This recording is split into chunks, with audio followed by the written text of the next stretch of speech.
So if you are going to have difficulty sitting, you need to leave now. The doors will be locked. There will be no coming and going during this time. Once I finish this and they begin opening statements, then you're free to move about. Hopefully you won't be doing much moving, but the doors won't be locked at that point. So if you have any issues sitting, this is now the time to excuse yourself. Thank you. You ready? Yes. Right here?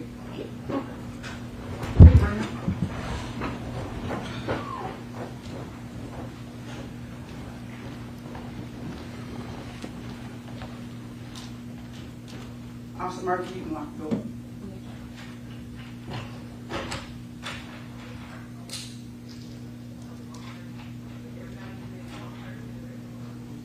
Somebody went to the restroom. I just heard it. I just go everybody was ready. That one person ran to the There's always one person.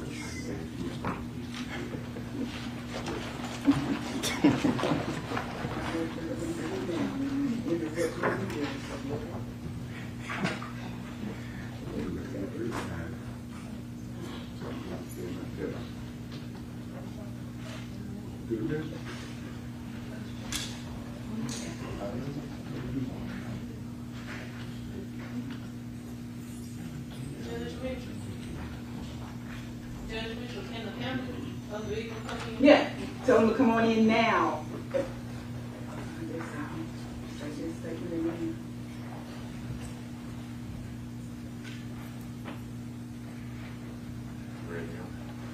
Yes. Jury's now entering into the courtroom.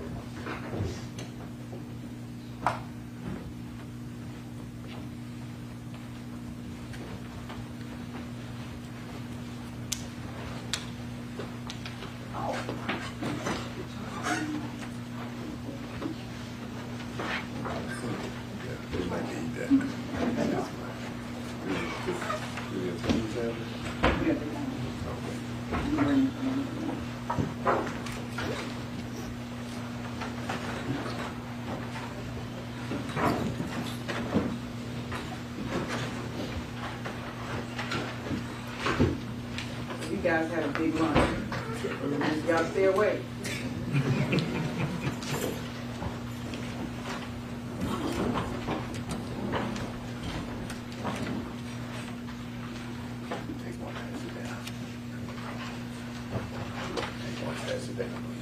Are there any family or anybody over here, as far as you know, out there off the market? No, you're. Okay. Those of you who just joined us in the audience, I am preparing to read the jury charge. It's lengthy. It's going to take me about 15 minutes or so to read it. If you're going to have difficulty sitting still during this time, I ask you to excuse yourself now. You're welcome to come back in once the lawyers start their closing arguments. But there will be no movement during this time while I read the instructions to the jury. The doors will be locked. There won't be any in and out.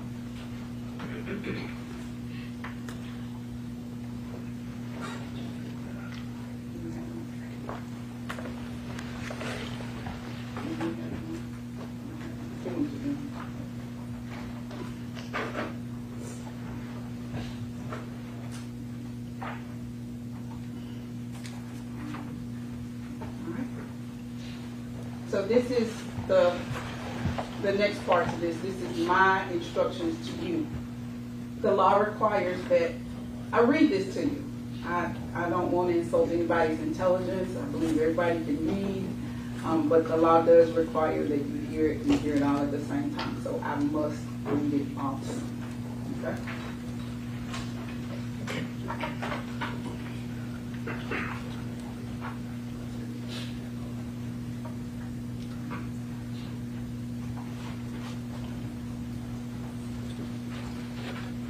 State of Tennessee versus Hernandez Govan. Members of the jury, the evidence in the case has been completed and it is now my duty to instruct you as to the law. After I instruct you as to the law, The state and the defense may present their closing arguments. The law applicable to this case is stated in these instructions, and it is your duty to carefully consider all of them. The order in which these instructions are given is no indication of their relative importance. You should not single out any one or more of them to the exclusion of another or others, but should consider each one in light of and in harmony with the others. Ladies and gentlemen, the copy that you have there is for your use, so feel free to mark it up as you please. Duties of the court and jury. The law makes it the duty of the court to charge the jury the law relative to the case on trial, and the duty of the jury to carefully consider all of the evidence delivered to them in the trial and under the law given them by the court, render their verdicts with absolute impartiality. You can have no prejudice or sympathy or allow anything but the law and the evidence to have any influence upon your verdicts. You must render your verdicts with absolute fairness and impartiality as you think justice and truth dictate. Formal charge, not evidence. The indictment in this case is a formal written accusation charging the defendant with the crimes. It is not evidence against the defendant and does not create any inference of guilt. Statements and rulings of the court. At times during the trial, I have ruled upon the admissibility of evidence. You must not concern yourself with these rulings. Neither by such rulings, these instructions, nor any other remarks which I have made, do I mean to indicate any opinion as to the facts or as to what your verdicts should be. Statements and arguments of counsel. Statements, arguments, and remarks of attorneys are intended to help you in understanding the evidence and applying the law, but they are not evidence. If any statement were made by the attorneys in this trial at any time that you believe are not supported by the evidence, you should disregard them. Along these lines, the opening and closing arguments of the attorneys are likewise not evidence. You must base your decision in this case on the evidence that was actually presented in this court, not on these statements of attorneys. Furthermore, the questions the lawyers ask the witnesses are not evidence. You should not think that something is true just because one of the lawyers asks questions that assume or suggest that it is true. Jury, judges of facts and law. You are the exclusive judges of the facts in this case. Also, you are the exclusive judges of the law under the direction of the court. You should apply the law to the facts in deciding the case. You should consider all of the evidence in light of your own observations and experiences in life. Presumption of innocence. The law presumes that the defendant is innocent of the charges against him. This presumption remains with the defendant throughout every stage of the trial and is not overcome unless all of the evidence in the case you are convinced beyond a reasonable doubt that the defendant is guilty. Burden of proof. The state has the burden of proving the guilt of the defendant beyond a reasonable doubt. And this burden never shifts but remains on the state throughout the trial of the case. The defendant is not required to prove his innocence. The state must have proven beyond a reasonable doubt all of the elements of the crime charged and that it was committed before the finding and returning of the indictment in this case. Reasonable doubt. Reasonable doubt is that doubt engendered by an investigation of all the proof in the case and an inability after such investigation to let the mind rest easily as to the certainty of guilt. Absolute certainty of guilt is not demanded by the law to convict of any criminal charge, but moral certainty is required. And this certainty is required as to every element necessary to constitute the offense. Crimes charged and plea. The first count of the indictment charges the offense of conspiracy to commit first-degree murder. Embraced and included within this offense is the lesser included offenses of Facilitation to wit, conspiracy to commit first-degree murder. Solicitation to wit, conspiracy to commit first-degree murder. Accessory after the fact to wit, conspiracy to commit first-degree murder. The second count of the indictment charges the offense. The second count of the indictment charges the offense of first-degree murder. Embraced and included within this offense are the lesser included offenses of second-degree murder, facilitation to wit, first-degree murder, solicitation to wit, first-degree murder, facilitation to wit, second-degree murder, solicitation to wit, second-degree murder, aggravated assault, facilitation to wit, aggravated assault, solicitation to wit, aggravated assault, accessory after the fact to wit, first-degree murder, assault. The court will now explain to you the law applicable to count 1 in this indictment. Conspiracy to commit first-degree murder. Any person who conspires to commit an offense is guilty of a crime. For you to find a defendant guilty of conspiracy to commit first-degree murder, the state must have proven beyond a reasonable doubt the existence of the following essential elements. That the defendant entered into an agreement with one or more people to commit the offense of first-degree murder. It is not necessary that the object of the agreement be attained, and that each of the parties to the conspiracy had the intent to commit the offense of first-degree murder, and that each party acting for the purpose of promoting or facilitating the commission of the offense of first-degree murder agreed that one or more of them would engage in conduct which constitutes the offense of first-degree murder, and that one of the parties to the conspiracy committed an overt act in furtherance of the conspiracy. An overt act is an act done by one of the parties to carry out the intent of the conspiracy, and it must be a step toward the execution of the conspiracy. Intent means that a person acts intentionally when it is the person's conscious objective or desire to cause the death of the alleged victim. Conspiracy is a continuing course of conduct which terminates when the objectives of the conspiracy are completed or the agreement that they be completed is abandoned by the person and by those with whom the person conspired. The objectives of the conspiracy include, but are not limited to, escape from the offense, distribution of the proceeds of the offense, and measures other than silence for concealing the crime or obstructing justice in relation to it. Abandonment of a conspiracy is presumed if neither the person nor anyone with whom the person conspired does any overt act in pursuance of the conspiracy during the applicable period of limitation. If an individual abandons the agreement, the conspiracy is terminated as to that person only if and when the person advises those with whom the person conspired of the abandonment, or the person informs law enforcement authorities of the existence of the conspiracy and of the person's participation therein. Facilitation to wit, conspiracy to commit first-degree murder. Any person who commits the offense of facilitation to wit, conspiracy to commit first-degree murder is guilty of a crime.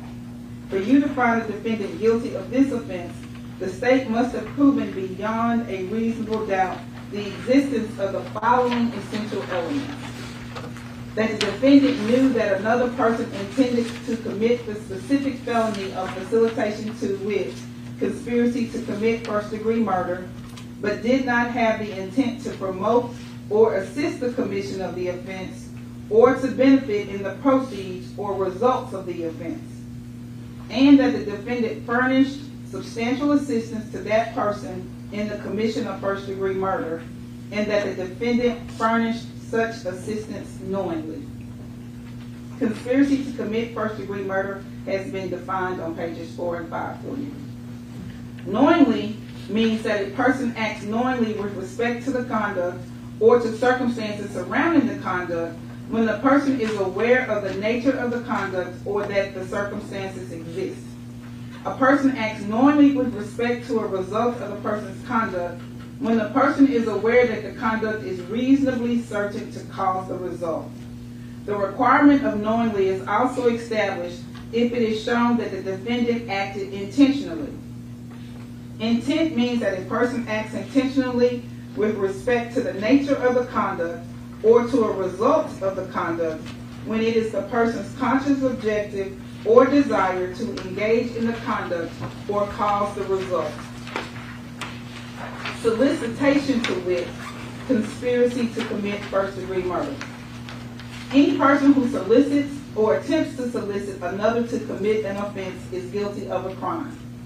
For you to find the defendant guilty of solicitation, the state must have proven beyond a reasonable doubt the existence of the following essential elements: that the defendant, by means of oral, written, electronic communication, directly or through another, intentionally commanded, requested, hired another to commit the offense of conspiracy to commit first-degree murder, with the intent that the offense of conspiracy to commit first-degree murder be committed. Intentionally, intent means that a person acts intentionally when it is the person's conscious objective or desire to cause the death of the alleged victim. Accessory after the fact, to wit, conspiracy to commit first-degree murder. Any person who commits the offense of accessory after the fact is guilty of a crime. For you to find the defendant guilty of this offense, the state must have proven beyond a reasonable doubt the existence of the following essential elements: that the defendant knew or had reasonable grounds to believe that Justin Johnson and Cornelius Smith committed first-degree murder, a felony, and that the defendant acted with the intent to hinder the arrest, trial, conviction, or punishment of Justin Johnson and Cornelius Smith, and that the defendant provided or aided in providing Justin Johnson and Cornelius Smith with any means of avoiding arrest, trial, conviction, or punishment.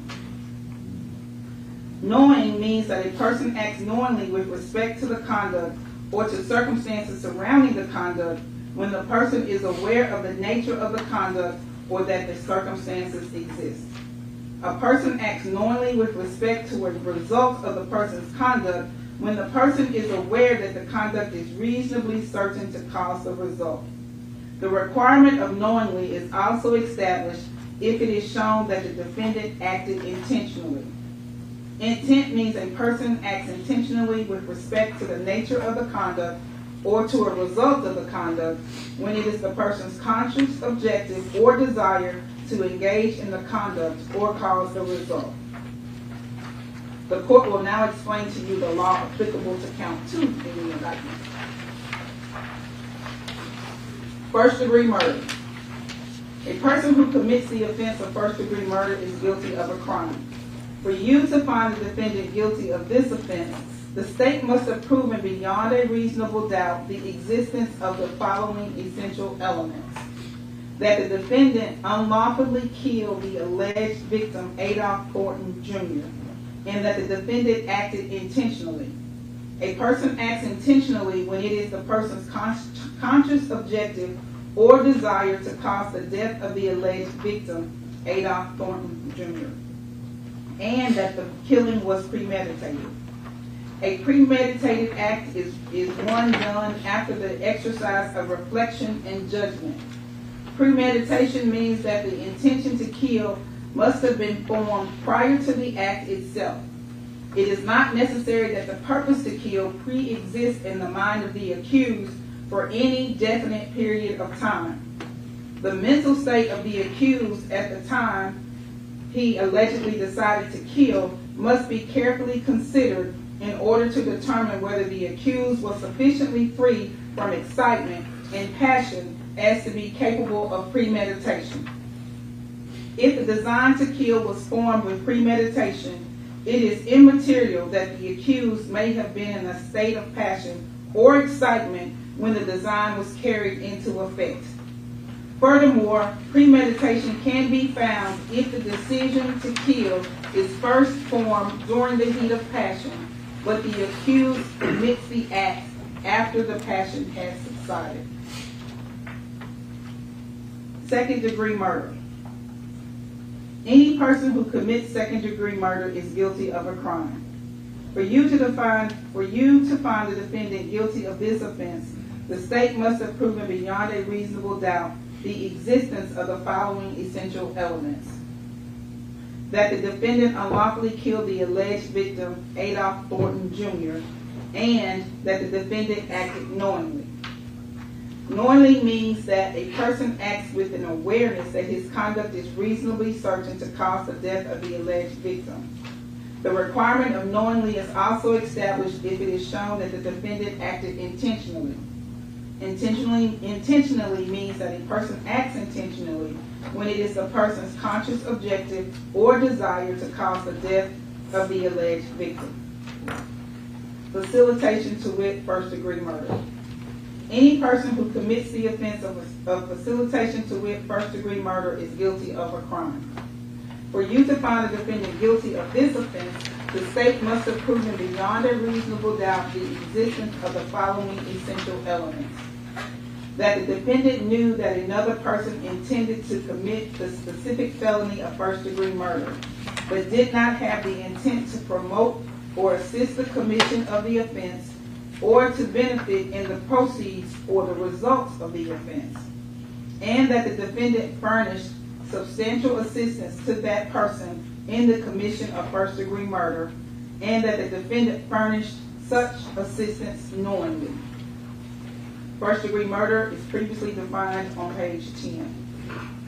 Knowingly means that a person acts knowingly with respect to the conduct or to circumstances surrounding the conduct when the person is aware of the nature of the conduct or that circumstances exist. A person acts knowingly with respect to a result of the person's conduct when the person is aware that the conduct is reasonably certain to cause the result. The requirement of knowingly is also established if it is shown that the defendant acted intentionally. Intent means that a person acts intentionally with respect to the nature of the conduct or to a result of the conduct when it is the person's conscious objective or desire to engage in the conduct or cause the result. Facilitation to wit, second-degree murder. Any person who commits the offense of facilitation to wit, second-degree murder is guilty of a crime. For you to find the defendant guilty of this offense, the state must have proven beyond a reasonable doubt the existence of the following essential elements: that the defendant knew that another person intended to commit the specific felony of second-degree murder, but did not have the intent to promote or assist the commission of the offense, or to benefit in the proceeds or results of the offense, and that the defendant furnished substantial assistance to that person in the commission of second-degree murder, and that the defendant furnished such assistance knowingly.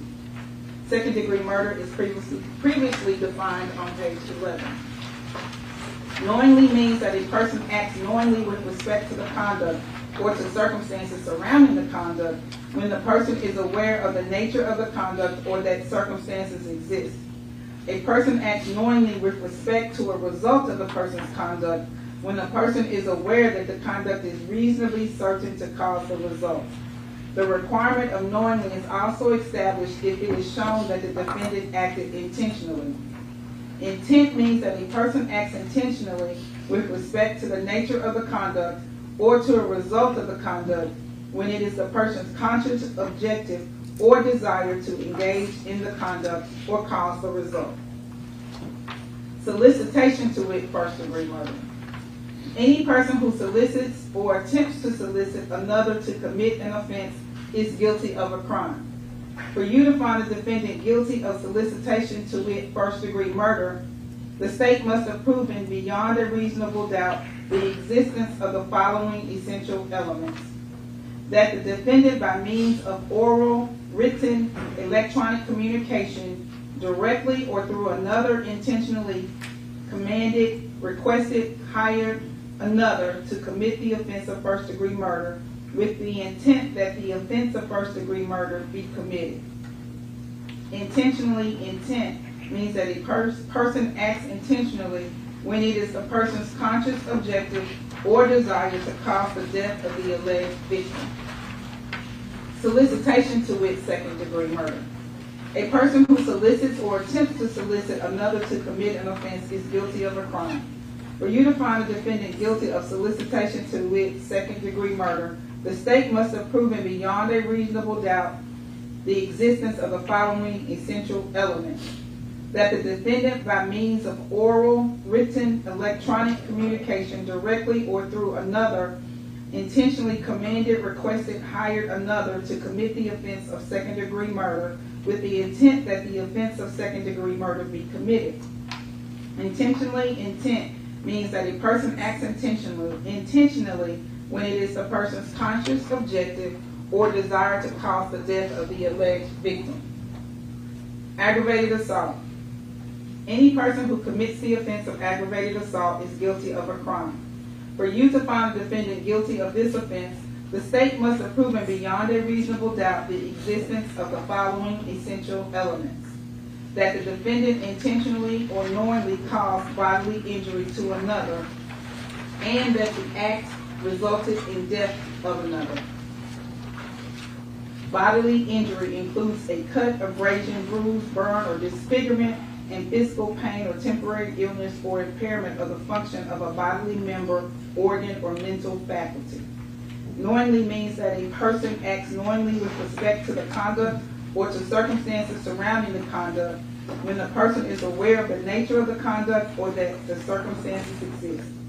A person acts knowingly with respect to a result of the person's conduct when the person is aware that the conduct is reasonably certain to cause the result. The requirement of knowingly is also established if it is shown that the defendant acted intentionally. Intentionally means that a person acts intentionally with respect to the nature of the conduct or to a result of the conduct when it is the person's conscious objective or desire to engage in the conduct or cause the result.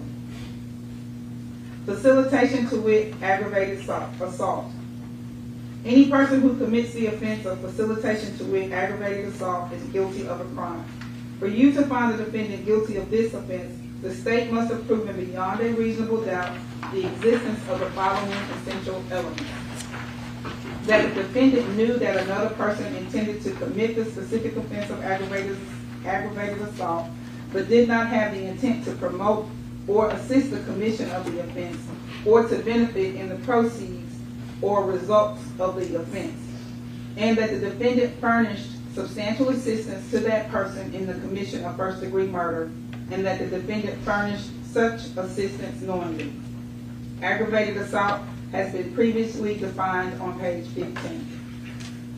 Knowingly means that a person acts knowingly with respect to the conduct or to the circumstances surrounding the conduct when the person is aware of the nature of the conduct or that the circumstances exist.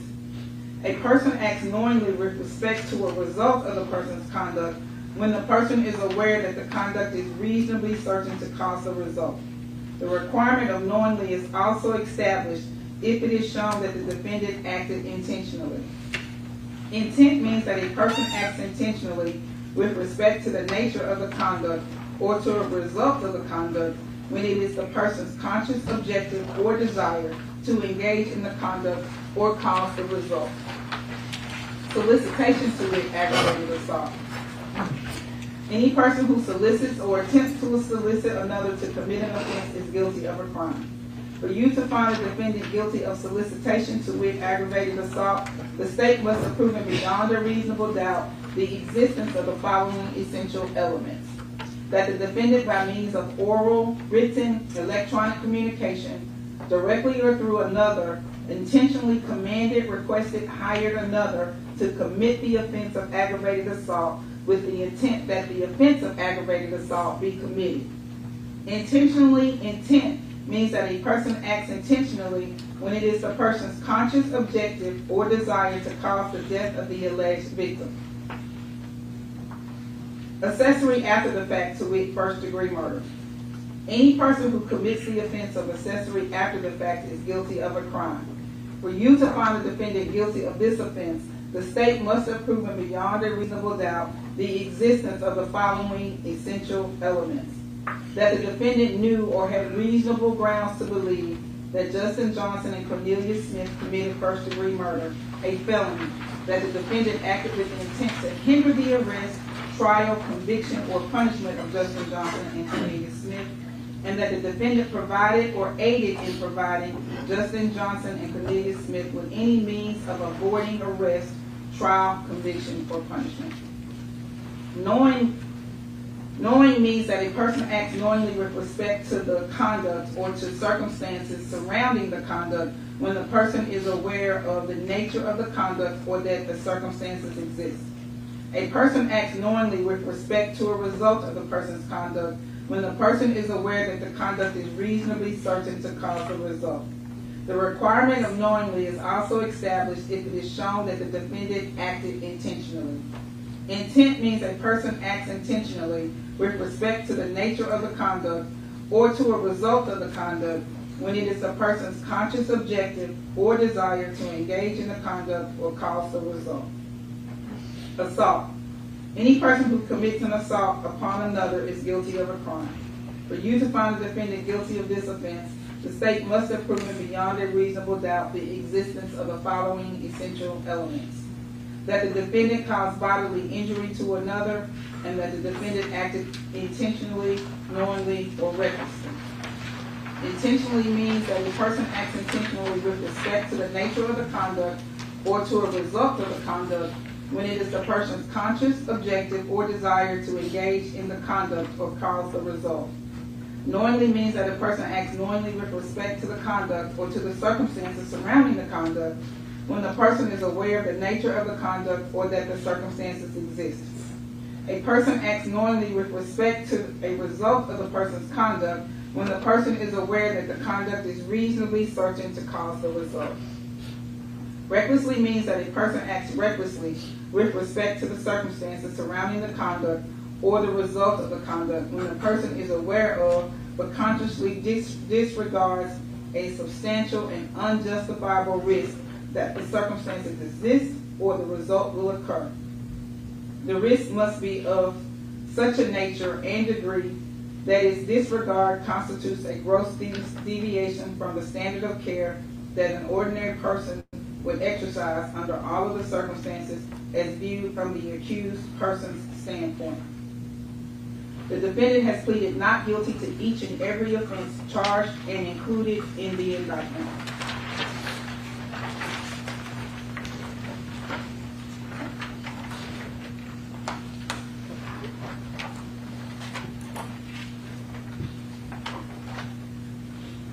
Direct and circumstantial evidence. One type of evidence is called direct evidence, and the other type is called circumstantial evidence. Direct evidence is those parts of the testimony admitted in court which refer to what happened and was testified to by witnesses who saw or heard or otherwise sensed what happened firsthand. If witnesses testified about what they themselves saw or heard or otherwise sensed, they presented direct evidence. Circumstantial evidence is all the testimony and exhibits which gives you clues about what happens in an indirect way. It consists of all of the evidence which is not direct evidence. Do not assume that direct evidence is always better than circumstantial evidence. According to our laws, direct evidence is not necessarily better than circumstantial evidence. Either type of evidence can prove a fact if it is convincing enough. The defendant may be convicted on direct evidence, circumstantial evidence, or both. Criminal responsibility for conduct of another. The defendant is criminally responsible as a party to the offense of first-degree murder if the conduct by the conduct of another for which the defendant is criminally responsible, or by both. Each party to the offense may be charged with the commission of the offense. The defendant is criminally responsible for an offense committed by the conduct of another if, acting with the intent to promote or assist the commission of the offense, or to benefit in the proceeds or results of the offense, the defendant solicits, directs, aids, or attempts to aid another person to commit the offense. To find the defendant criminally responsible for the act of another, it is not necessary that you find the defendant was present or that the defendant took a physical part in the crime. Encouragement of the principal offender is sufficient. However, mere presence during the commission of the offense is not sufficient to support a conviction. Before you find the defendant guilty of being criminally responsible for the said offense committed by the conduct of another, you must find that all the essential elements of said offense have been proven by the state beyond a reasonable doubt. Accomplice. The prosecution has presented a witness who claims to have been a participant with the defendant in the crime charged. While you may convict upon this testimony alone, you should act upon it with great caution. Give it careful examination in light of other evidence in the case. You are not to convict upon this testimony alone unless you are convinced beyond a reasonable doubt that it is true. Credibility of witnesses. You are the exclusive judges of the credibility of the witnesses and the weight to be given to their testimony.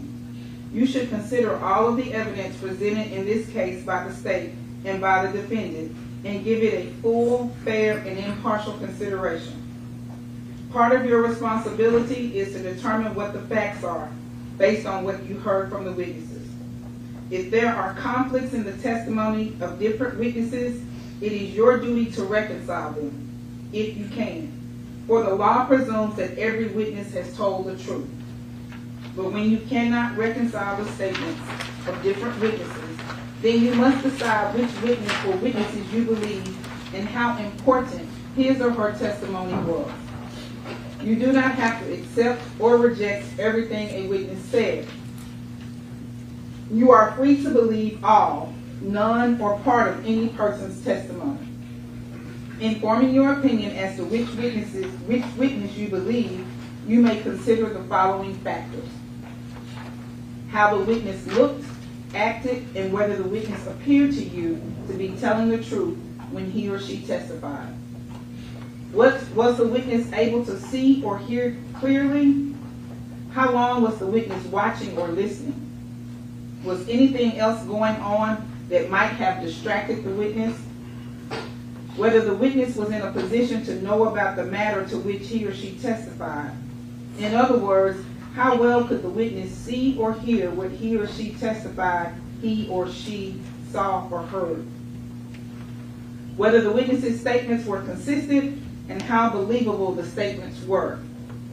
Whether the witness had a motive to testify truthfully or to testify untruthfully. And any proof presented of the witness's reputation for telling the truth. All in all, how reasonable does the witness's testimony seem when you think about all of the evidence in the case? Another factor for you to consider in evaluating a witness's testimony is whether the witness has made material statements at some point before he or she testified which are different from his or her testimony at trial. However, unless entered as a numbered exhibit by the court and allowed to be taken by you back to the jury room when you deliberate, proof of any prior different statement may be considered by you only for the purpose of determining if the witness is telling the truth at trial. The contents of the prior inconsistent statement are not to be considered as proof in the trial. Another factor for you to consider in evaluating a witness's testimony is whether the witness's testimony during cross-examination appeared to be contradictory, unreasonable, and improbable. However, immaterial or minor discrepancies or differences should not affect the believability of a witness unless it should plainly appear that the witness has willfully testified falsely. Expert witness. During the trial, you heard the expert testimony of Dr. Juliet Scantleberry, who was described as an expert in the field of forensic pathology. You also heard the expert testimony of Lieutenant Michael Coburn, who was described as an expert in the field of crime scene analysis. The rules of of evidence provide that if scientific, technical, or other specialized knowledge might assist the jury in understanding the evidence or in determining a fact in issue, a witness qualified as an expert by reason of special knowledge, skill, or experience may testify and state their opinions concerning such matters and give reasons for their testimony.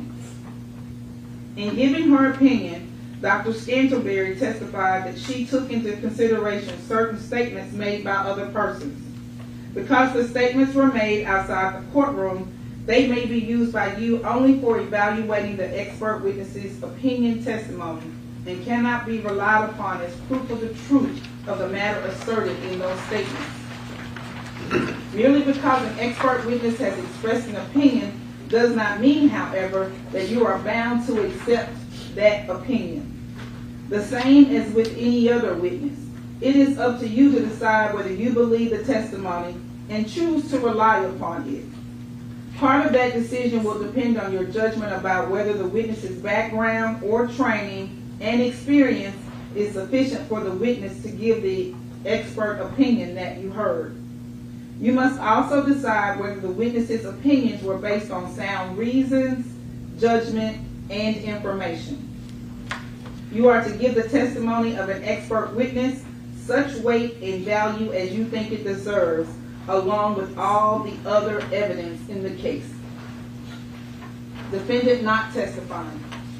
The defendant has not taken the stand to testify as a witness, but you shall place no significance on this fact. The defendant is presumed innocent, and the burden is on the state to prove his guilt beyond a reasonable doubt. He is not required to take the stand in his own behalf, and his election not to do so cannot be considered for any purpose against him, nor can any inference be drawn from such fact.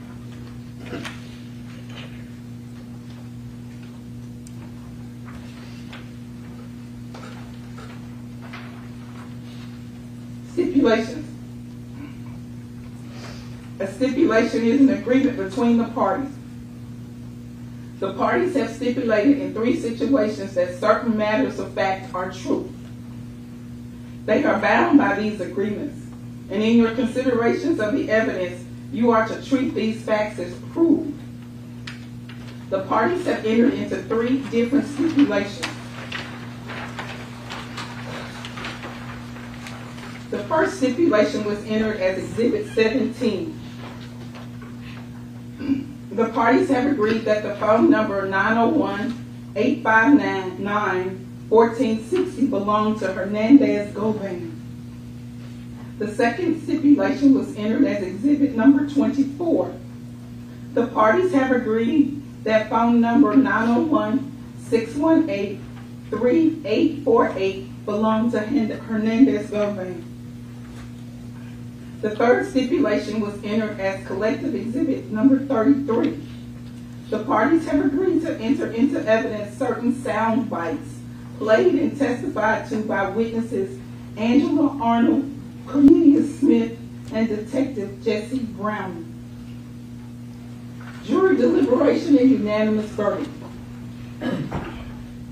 The verdicts must represent the considered judgment of each juror.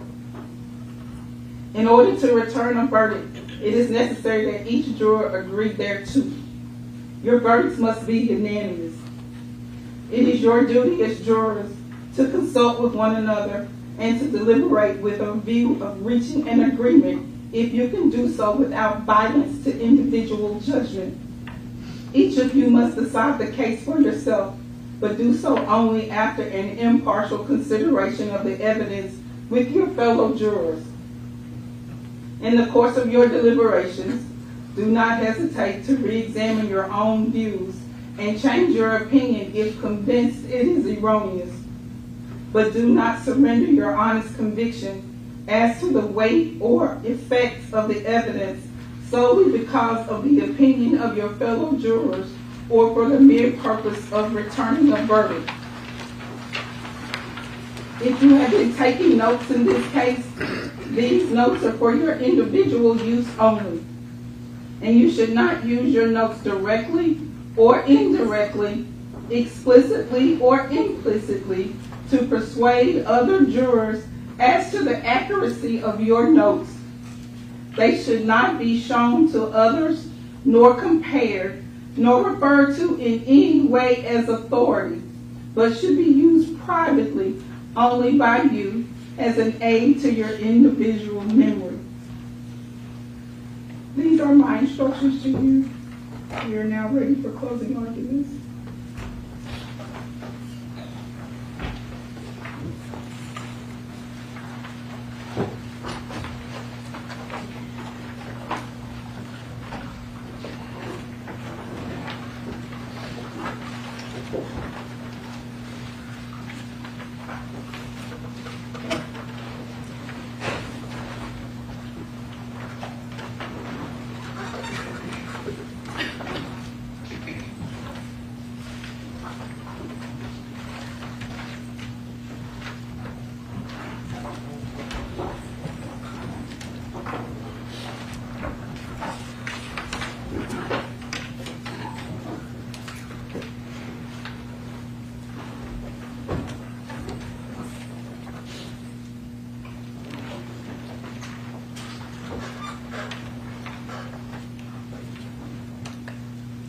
Good afternoon.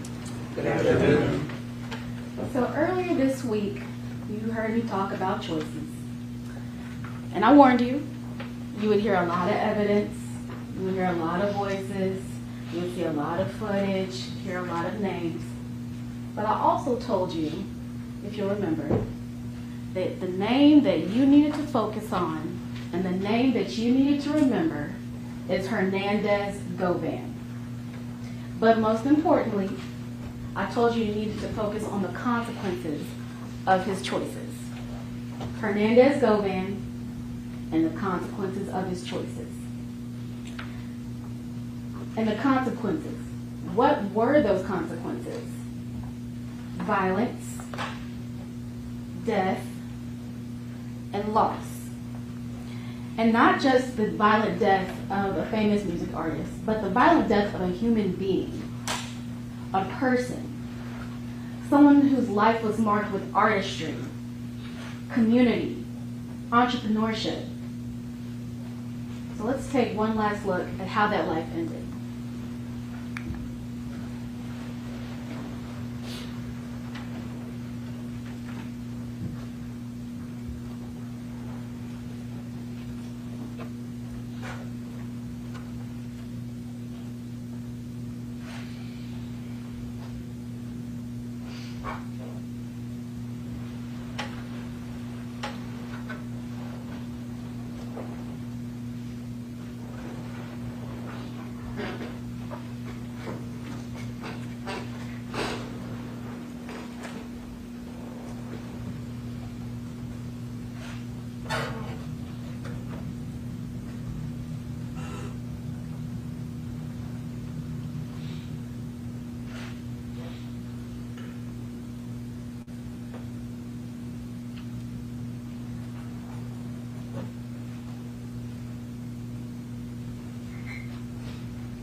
a life, ladies and gentlemen. But before I get into how much we've heard this week and what exactly we've heard this week, let's talk about the law. And let's talk about what the judge instructed you. Conspiracy to commit first-degree murder. That's the first count. In order for there to be a conspiracy to commit first-degree murder, there has to be four things. There has to be an agreement with one or more people to commit the offense of first-degree murder. There has to be, or number two, each of the parties to the conspiracy had the intent to commit the first-degree murder. 3, each party acting for the purpose of promoting or facilitating the commission of the offense of the first-degree murder agreed that one or more of them would engage in the conduct which constitutes the first-degree murder. And 4, one of the parties to the conspiracy committed an overt act in furtherance of the conspiracy. The two important things about this charge is an agreement and an overt act. And in the jury instructions, you heard that an overt act is done by one or more of the parties in order to carry out the intent of the conspiracy. And it must be a step toward the execution of the conspiracy. In first-degree murder cases, often enough, the overt act is the murder. Count number 2, first-degree murder. A definition of first-degree murder is the premeditated killing of another. Number 1, someone unlawfully killed the victim. 2, they acted intentionally. And 3, the killing was premeditated. You heard in the jury instruction that in order for there to be intent, there has to be a conscious objective or a desire. You also heard about criminal responsibility. Criminal responsibility, that basically means that you don't have to be the person that pulls the trigger in order to be responsible for the first-degree murder. The jury instructions say that criminal responsibility is when someone acts with the intent to promote or assist the commission of the offense or to benefit from the proceeds or results of the offense. The defendant acts, solicits, directs, aids, or attempts to aid another person to commit the offense. Further, they don't have to be present when the offense is taking place. Encouragement of the offense is enough. So let's talk about what we heard this week.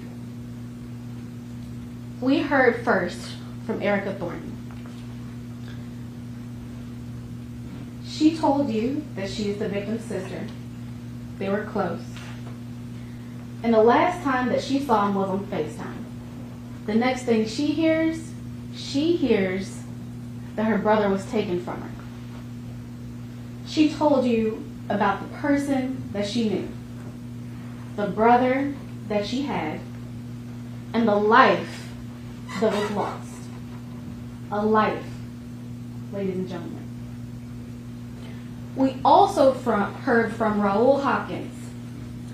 He told you that he had been employed with Mr. Thornton for years as his security.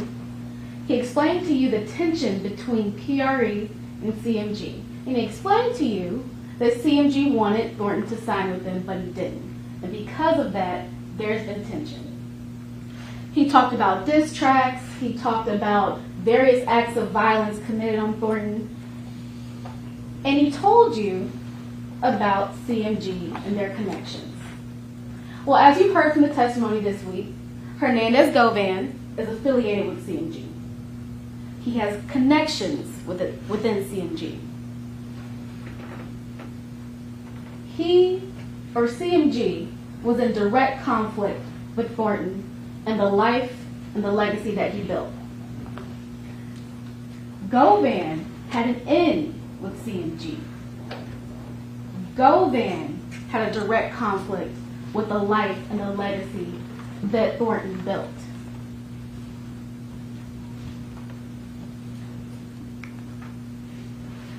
And then you heard from Cornelius Smith. And that's where it got interesting. He told you that he met Govan in 2021 through a friend named Bobby Carter. The relationship started out as transactional. Cornelius Smith had a pill problem. Govan provided the pills. But then one day, Govan asks him if he wants to make some money. Smith told you that, of course, he has a drug problem. He has 5 kids. He needed money. So, of course, he wants to make money. And he tells you about several discussions between Govan, himself, Justin Johnson, and Jook. He tells you that at one of those meetings, Govan told him that there were multiple bounties on PRE artists, including Mr. Thornton, but also Paper Route Wu. He told you that on one night, he was given guns by Govan. He was given guns by Govan to attempt a hit on Paper Route Wu. He told you that the multiple bounties, out of the multiple bounties on PRE artists, Thornton's was the highest. Thornton's was $100,000.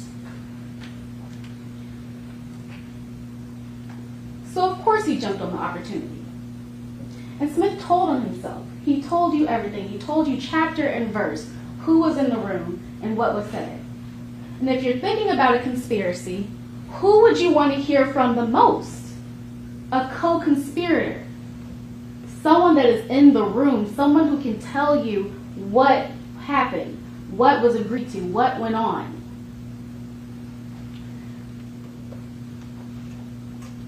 So after he found out about what this bounty was, he talked about November. He talked about how him and Justin knew about a turkey drive that PRE hosts every November. He told you that there were a few days where they went hunting. They knew that there was going to be multiple days where the turkey drives were happening. On the 16th, him and Justin Johnson went out hunting. Wasn't successful. On the 17th, he told you that Justin picked him up from his father's house. He told you that when he picked him up from his father's house, Smith and Johnson went hunting again. And when they were at the intersection of Lamar and Airways, they saw Dolph's car drive past. Earlier this week, I told you that most Memphians know Adolph Thornton's car when they see it. And Cornelius Smith told you the same thing. They knew who it was when he drove past. So they followed the car. They followed the car all the way to Makita's, and at Makita's, they pulled around, parked the white Mercedes that they were in, got out, gunned down Adolph Thornton, and killed him. They got back in the white Mercedes, and they left, but not before Marcus Thornton shot Cornelius Smith. Smith also told you that they ditched the car. He told you that they ditched the car on Bradley Street, across the street from the defendant's home.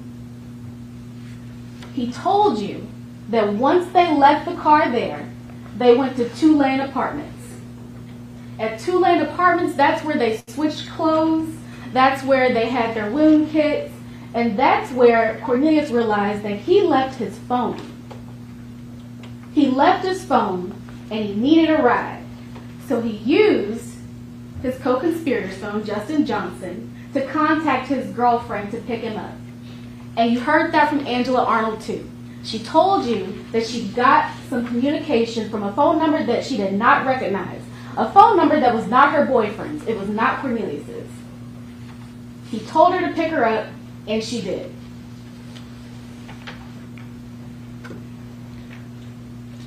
When she picked him up, he got inside the car. He told her that he had been hit. He told her what happened. And he told her that they killed Dolph. You also heard from Angela that he had previously told her that there was a hit on PRE artists, but she didn't believe him. But he told her. and he told her that there was a bounty. And when she picked him up that day, she learned that they had killed Dolph. They both testified that after they left the 2-lane apartments, they went to a gas station for Cornelius to buy some cigarettes. And after they left that gas station, they met up with Govan. They met up at the Pressure World. And at the Pressure World, Cornelius said that he got his phone back, and he got out the car. Well, first he got out the car. Then he went and talked to Govan, who was already outside the car. And he got his phone back and got back inside of Angela Arnold's car. Angela Arnold also testified that the same thing happened. She's never been to Pressure World before. She's driven past, but on this particular day, she pulled in. Cornelius got outside the car. Govan was waiting for him, and they went to the back and they talked. She didn't hear anything, but she saw the defendant there. And she knew that Cornelius had to get his phone.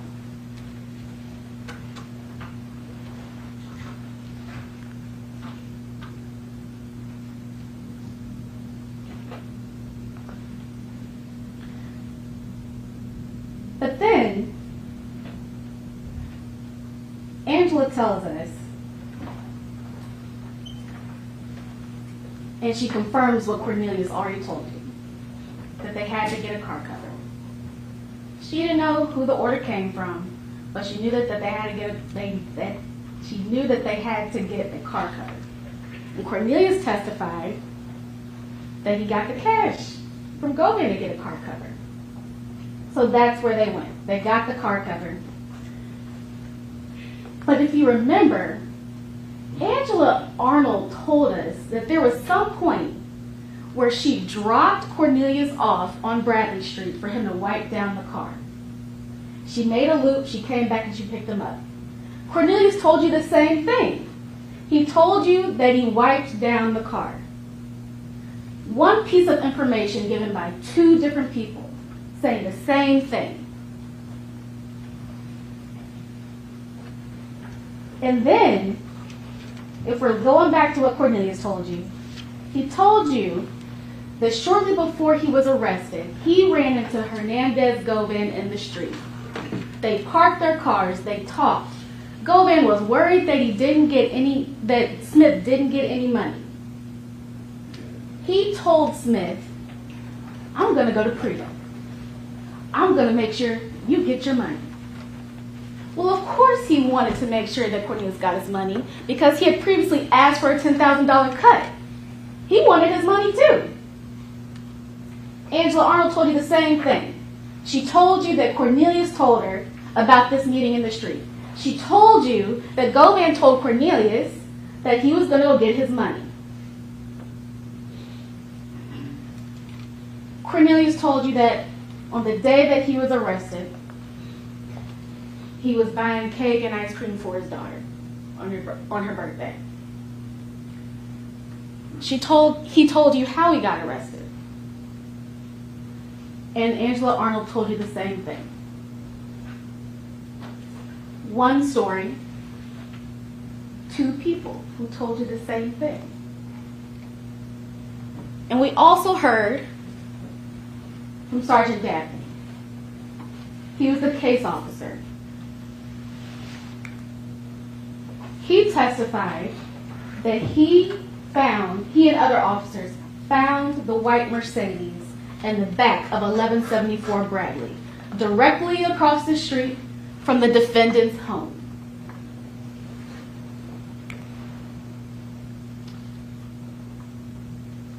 He told you, or he described the description of the car. He went through slide by slide, picture by picture, and told you that this was the white Mercedes that was used in the homicide to kill Adolph Thornton Jr. And then we got to Sergeant Browning. He went back to August 13th. He told you about an attempted shooting or attempted murder on someone named Paper Route Wu. And remember, Cornelius already told you that Govan told him that there were multiple bounties on PRE artists, including Paper Route Wu. also known as Terrence Baker. On this date, 911 dispatch received multiple calls about shots being fired in the area of 3645 Allendale Road. This is the shooting that Cornelius was talking about. The shooting that happened because of the guns that Govan provided. And on this day, there were multiple calls from Hernandez Govan to Justin Johnson, another one of the conspirators. 12 calls, or 12 communications, between Hernandez Govan and Justin Johnson on the day of the Paper Route Woo shooting. 8 calls, or 8 communications between Hernandez Govan and Cornelius Smith on the date of this Paper Route Woo shooting. 4 calls between Hernandez Govan and Anthony Mims, otherwise known as Big Jook, the number 2 person at CMG, on the day of the Paper Route Woo shooting. And then we get to November. We're going to talk about the conspirator communications. Defense will have you believe that there was no communication between Hernandez Govan and the rest of the conspirators.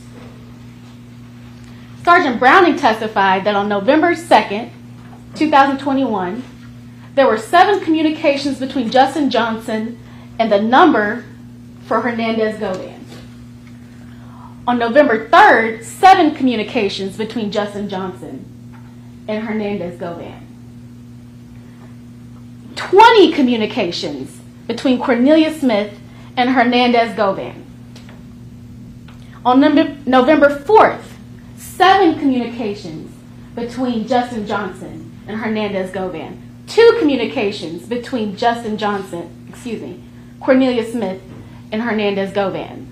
On November 5th, 1 communication between Justin Johnson and Hernandez Govan. 4 communications between Cornelius Smith and Hernandez Govan.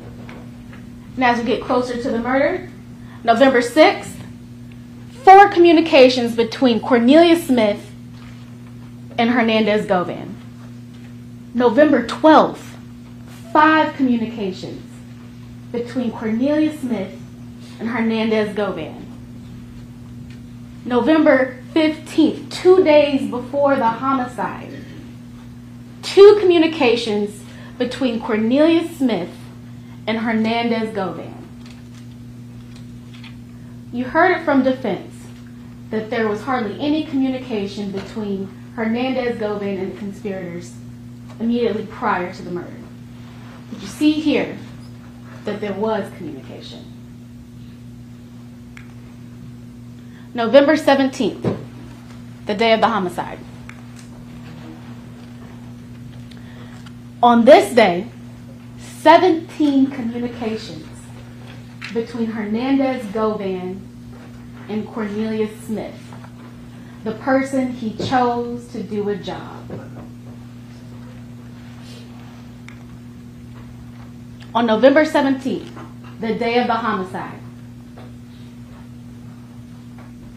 15 communications between Justin Johnson and Hernandez Govan, the person Govan chose to do this job.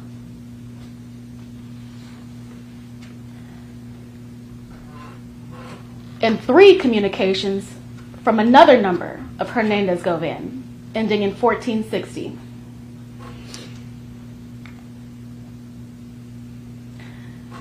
Another thing about these call records is that it confirmed a lot of what Cornelius Smith told us. Cornelius Smith told us that he left his phone in the car on the day of the homicide. Well, the call records show that there are no outgoing communications from 12:04 hours to 14:36 hours, which would coincide with Cornelius Smith not having access to his phone during that time because he left it in the white Mercedes.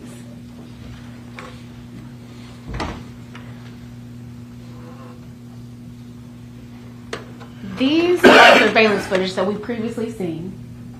Cornelius Smith told you chapter and verse that it was him and Justin Johnson that did this. He told you they entered into an agreement.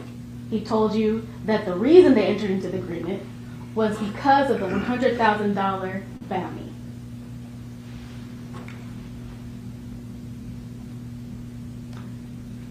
These records show that Cornelius didn't have his phone.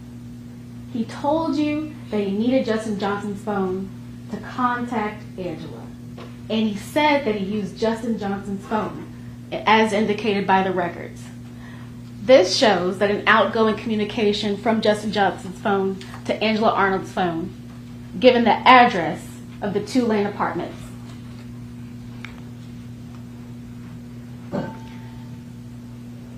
And then he told you that he needed to get his phone back. Well, whose phone did he use? There's an outgoing communication from Angela Arnold's phone saying, "This Zebra, send me bruh number so I can get my phone," to Justin Johnson.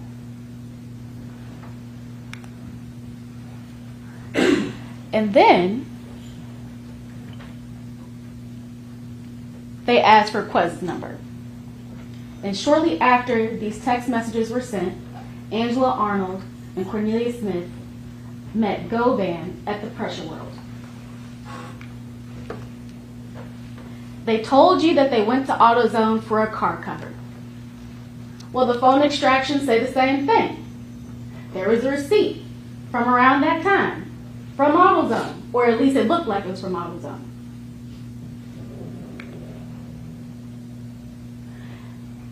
Further, Cornelius told you that he wanted his money. He needed his money. And that communication with Jook wasn't really a thing. He would use Govan as the go-between person to contact Jook. But he still needed his money. So he found a way to message Jook, and he told Jook, "What's up, big bruh? I'm trying to get with you. I'm Govan's little homie you met before. I've been trying to let you hear my music if you don't mind giving me a call." Govan's homie. Govan's chosen person for the job. Ladies and gentlemen, we went from this person, this life, to this.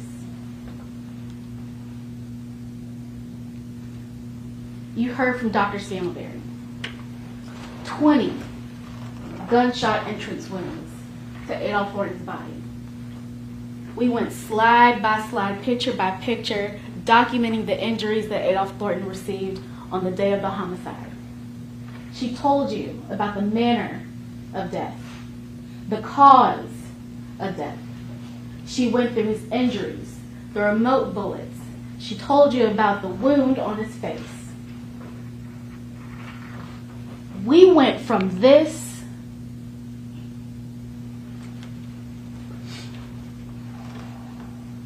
to this.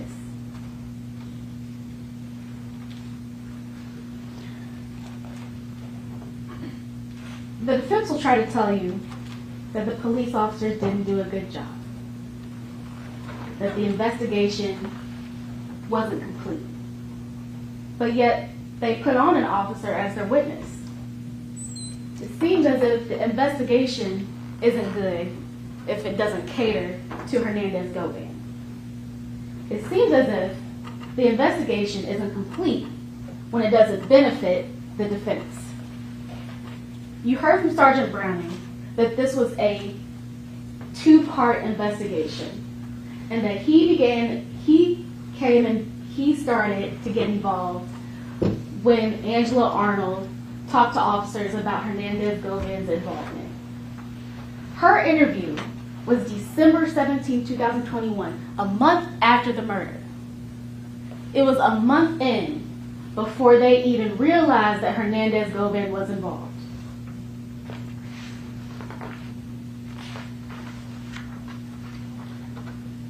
You also heard that Justin had access to Jook, and that Justin was communicating with other people when he was doing his own thing. But that doesn't take away from this conspiracy. That doesn't mean that this didn't happen. That doesn't mean that Govan is not involved. Govan already had Jook's contact information. He already had Justin Johnson's contact information. He already had Cornelius Smith's contact information. And if you look at the text messages that the defense entered into evidence, you see that there is communication with people that Hernandez Govan also communicates with, like Joshua Taylor.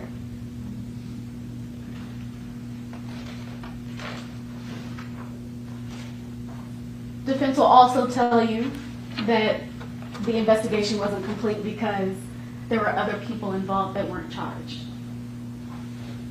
Well, we heard from Sergeant Browning that this investigation is ongoing. By definition, a conspiracy is an ongoing crime that is continuous in nature. And sometimes you just don't have all you need to charge people. Sometimes people die. You can't indict people that aren't here anymore.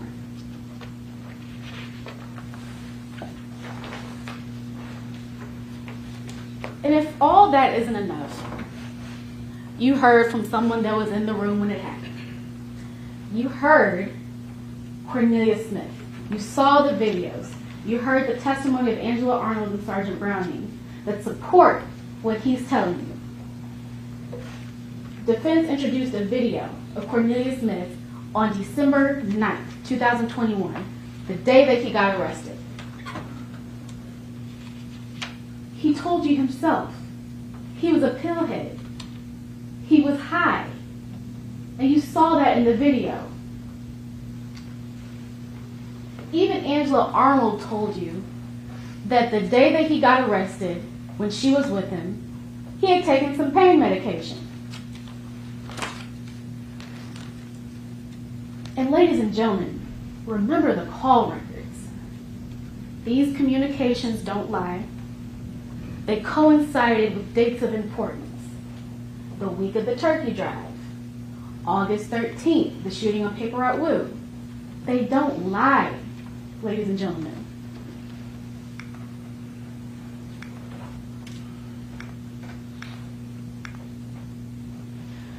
So let's get into the law one more time.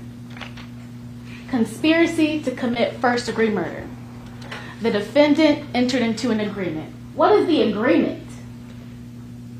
What is the agreement? The agreement is if you kill Dolph, you get $100,000. You need one or more people to be a participant in that agreement. You heard from one of them, Cornelius Smith. We know there's Justin Johnson, and there's Hernandez Govan. There is an agreement. And what also do you need? You need an overt act. Earlier I told you that an overt act in the murder case is often the murder. Well, you saw videos of that. You heard the defendant, you heard the shooter, Cornelius Smith, testify that he killed Adolph Thornton Jr. For first-degree murder, it has to be a premeditated killing of another. When we talk about premeditation, we know that there's no timeline on premeditation. It could be months, it could be weeks, it could be days, it could be a few minutes. All you have to do is have time to reflect. All you have to do is have time to think about what you're doing. Well, they had plenty of time. Cornelius said that they talked about this well before this murder. And we saw that the hit on Paper Route Woo was on August 13th. There was plenty of time to think and reflect about this murder. And as you saw from the video, it happened. For criminal responsibility, all you have to do is you have to have an act with the intent to promote or assist the commission of the offense or to benefit in the proceeds or the results of the offense. Smith told you Govan wanted his cut.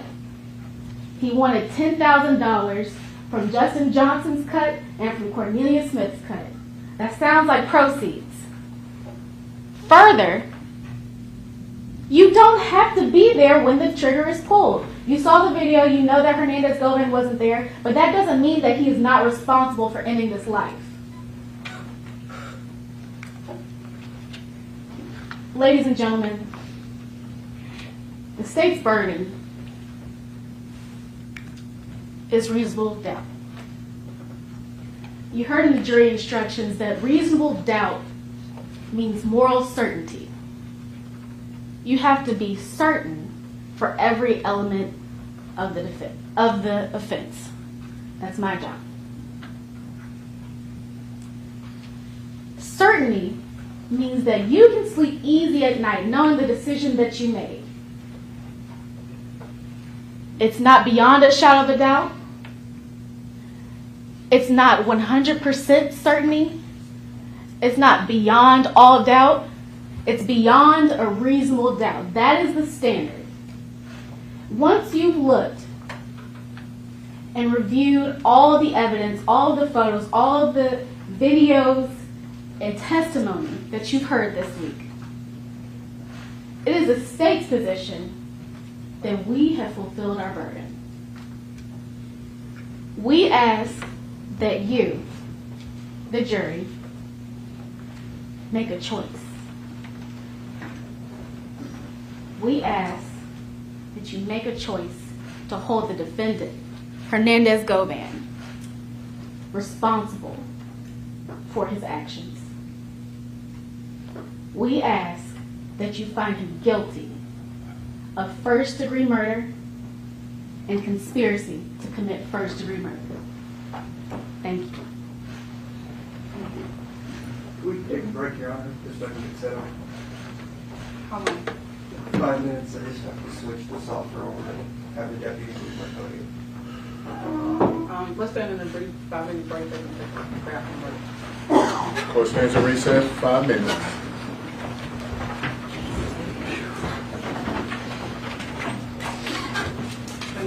No, we need break.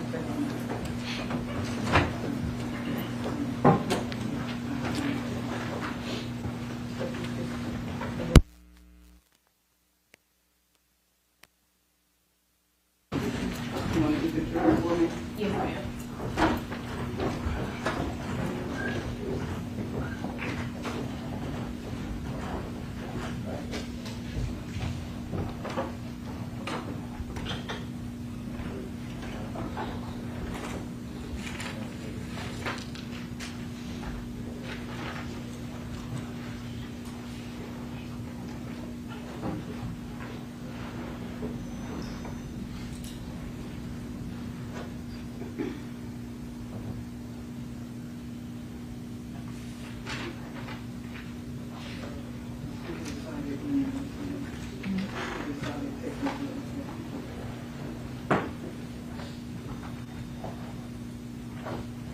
You can go back on the record. Court is back in session.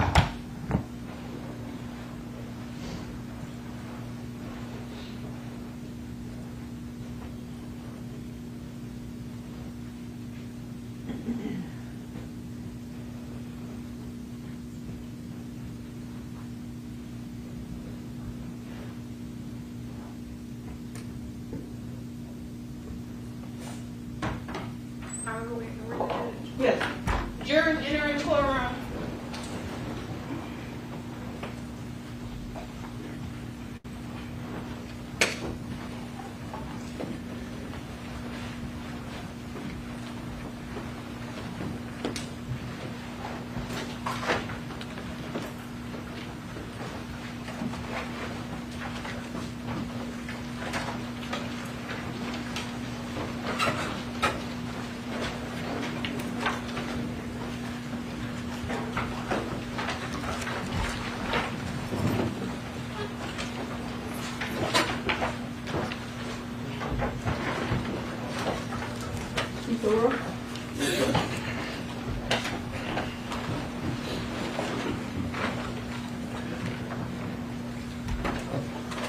Ladies and gentlemen, I want to thank you for your time this past week. You've been stuck in a hotel room with no TV, no internet, just to make sure that your mind doesn't get jaded with regards to anything you see on the press. We talked about first appearances. I also talked to you about the fragility of the criminal justice system, and I hope you can see why now. I don't know anything about 16 of you, which 12 are going to be the actual jurors. Mr. Govan doesn't know. I don't know if you have kids, if you're rich, if you're poor, if you live in Orange Mound, if you live in a nice part of Memphis. You see that? I'm from Atlanta. But all I have is trust in you because you said you are peers to Mr. Govan. Mr. Govan, stand up. Come sit at the table and let them see you. It's time you're not marginalized anymore. Sit there while I talk. The fragility of the system is solely based on you. I don't know in what world the prosecution is living in this case, because unless they were watching something in the multiverse where other witnesses were saying perfect things, I don't know why we're here. You all should be embarrassed as a community that your district attorney thinks this evidence is sufficient to take a man's life for first-degree murder. You should be embarrassed that this is the person you voted for that brings this type of case. Just embarrassed. Many of you said you had a problem with the criminal justice system because too many people go free or they get bond. What they don't tell you, what the government doesn't tell you and the press doesn't cover, is this is what happens when you don't have an advocate that knows what the hell they're doing, checks all the records, fights for you, and shows you that he didn't do it. That's just another black man that is of no value from Orange Mound, that's poor, that has never had a voice in his life. I'm fixing that. My team is fixing that.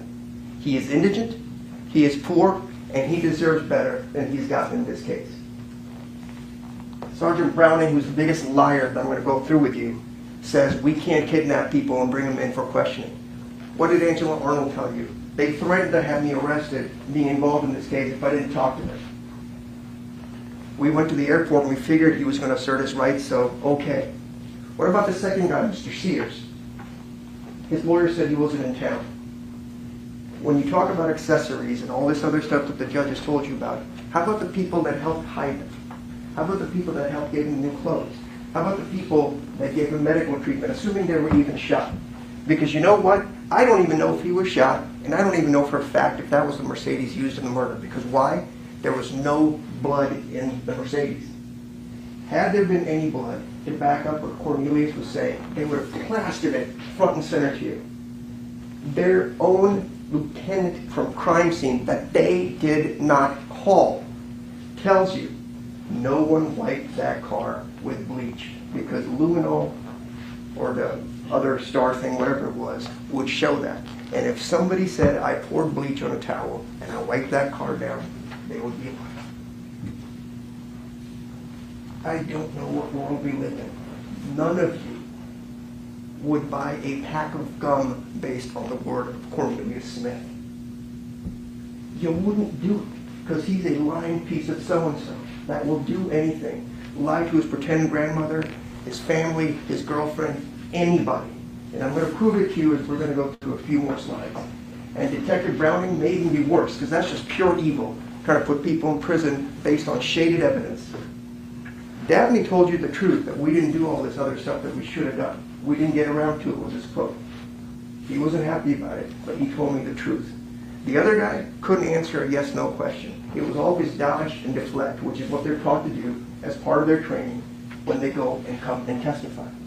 These are the people that are policing your streets. You should be ashamed. The only crime that's being committed here today is in this courtroom. It's been committed for the last 3 days. This poor man will never get his life back because of what's happened. He's been threatened because they all think he's involved in the Young Dolph murder, and everybody loves Dolph. Dolph has been threatened for years. He moved away from Memphis 5 years ago. He had 3 old bullets in his body from other times he'd been shot at by people, being in Charlotte, being in Los Angeles. Everybody knew there was a price on his head. There is no plan. There is no plan. I tell you why? Because if I made a plan and I go back to my house across the street with the murder car? Are you freaking kidding me? And then they go ahead and call around to see where can we go to get changed. We are across the street from the guy that planned the murder. We don't go to his house to change clothes, but we ride around town until somebody picks up the phone, as you see from the records, and we go to 2 Lane while we're bleeding and doing everything else. Have you seen a single photo of Angel Arnold's car, the Mercedes, or anything that had a drop of blood in it? As if they said, Cornelius is a pathological liar. I don't even know if he got shot on that day, because you have to ask yourself. There is a bullet lodged in his shoulder, as he told you. For a freaking month, he didn't get infected. He didn't have a problem. He just put some bandages on it and it was okay. Please, for the love of God, this is insane that I even have to talk to you about this. If this is what is sufficient evidence for first-degree murder, we're all in trouble because you're going to be next. Assault, all these charges they gave you. There's 15 different ways they're trying to convict this guy. I didn't assault anybody. He didn't assault anybody. He didn't aggravated assault anybody. He didn't solicit anybody. He didn't facilitate anybody. He didn't act at whatever ate anybody. It didn't happen. All the text messages, all the phones, everything that showed you. Have you seen one single message from Justin Johnson or Cornelius Smith that says, hey, bro, let's go shoot somebody? I gave you tons of messages over their objection where Justin Johnson is talking to other people, talking about killing people. They weren't discreet about it. Where is a single message to Govan from any of these people over the course of 4 months that says, we're going to do this?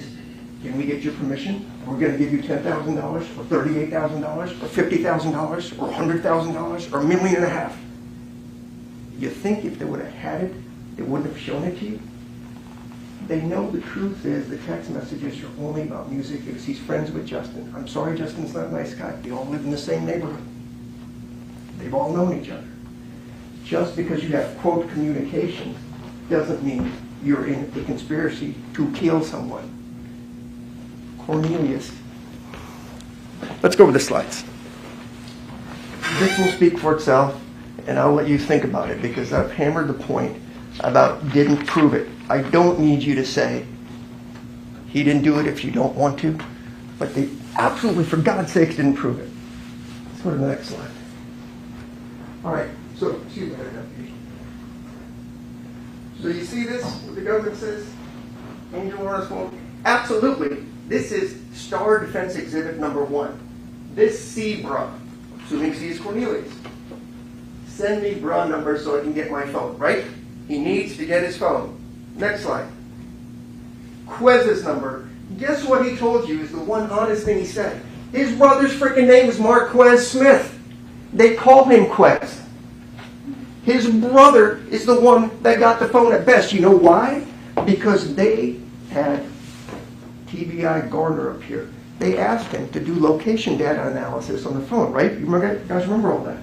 And they did it solely for Cornelius' phone, and they did it for Justin's phone. But yet, they didn't show you any location analysis. All they have to do is say, it's in that general area, this is where the tower's pinging. Because calls are being made. Where was this call from? Where was his brother Quest? They just BS you constantly, and here I am fighting for this man's life. He is your peer. You need to be here protecting him from this. This is the crime. Next slide. So I'll just go over a few things on Cornelius Smith. I think that was pretty obvious from his statement. Go ahead, Robert. I think all this is obvious. You got a sociopath on your hands that's out there on his daughter's birthday. Is he intoxicated? Is he not intoxicated? Just ask the prosecutor to tell you a straight answer, honestly. Do you even think the prosecution would take advice from Cornelius Smith on anything? But it's good enough for this poor man's life. My dad used to tell me, you know how somebody's honest? Would you loan them money? Raise your hands if you're going to loan Cornelius money. Because that's the crux of the whole case. And a bunch of BS cell phone records that don't tell you anything. Because they didn't do the location analysis. They can't give you a single text message that says we agree to do anything. And we know it was at least 4 months between the so-called meeting between multiple shootings that Cornelius did and when Justin went out. Next. And if you're not biblical, I'm sorry, but growing up that way, it's just used to be told, the truth never changes. You don't need to remember it. You don't need to practice it. While we're meeting with prosecutors and the lawyer just now report, I don't want a deal. I'm just here out of the goodness of my heart. I'm going to get a mandatory life sentence. Insane. Next.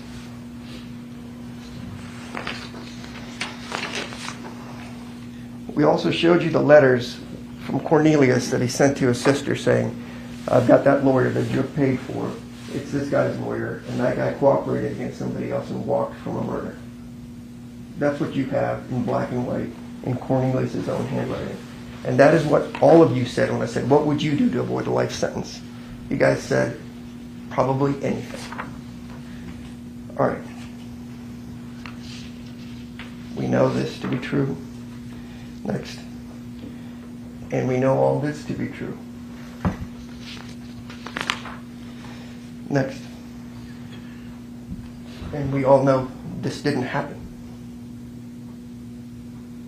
It just didn't happen. His story just didn't happen. And both he and Angela said it. Because, remember, he had talked to his family to go see Angela between the 14th of December, her first statement where she didn't know nothing about nothing, and the 17th of December when she's decided. And note how they have to prompt her to ask, could it be somebody with the name Q?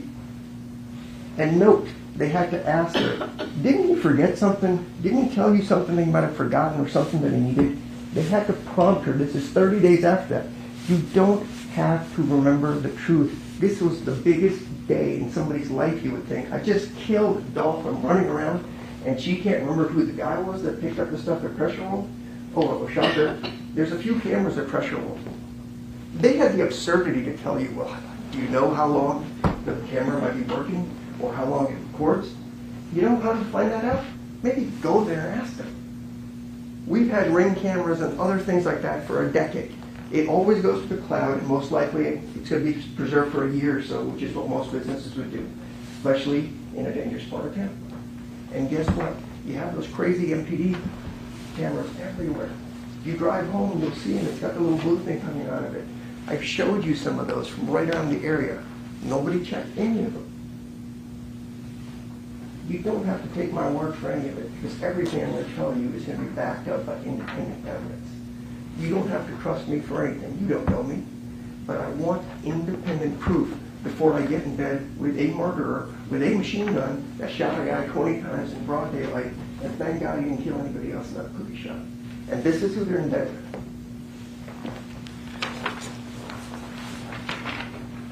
Next.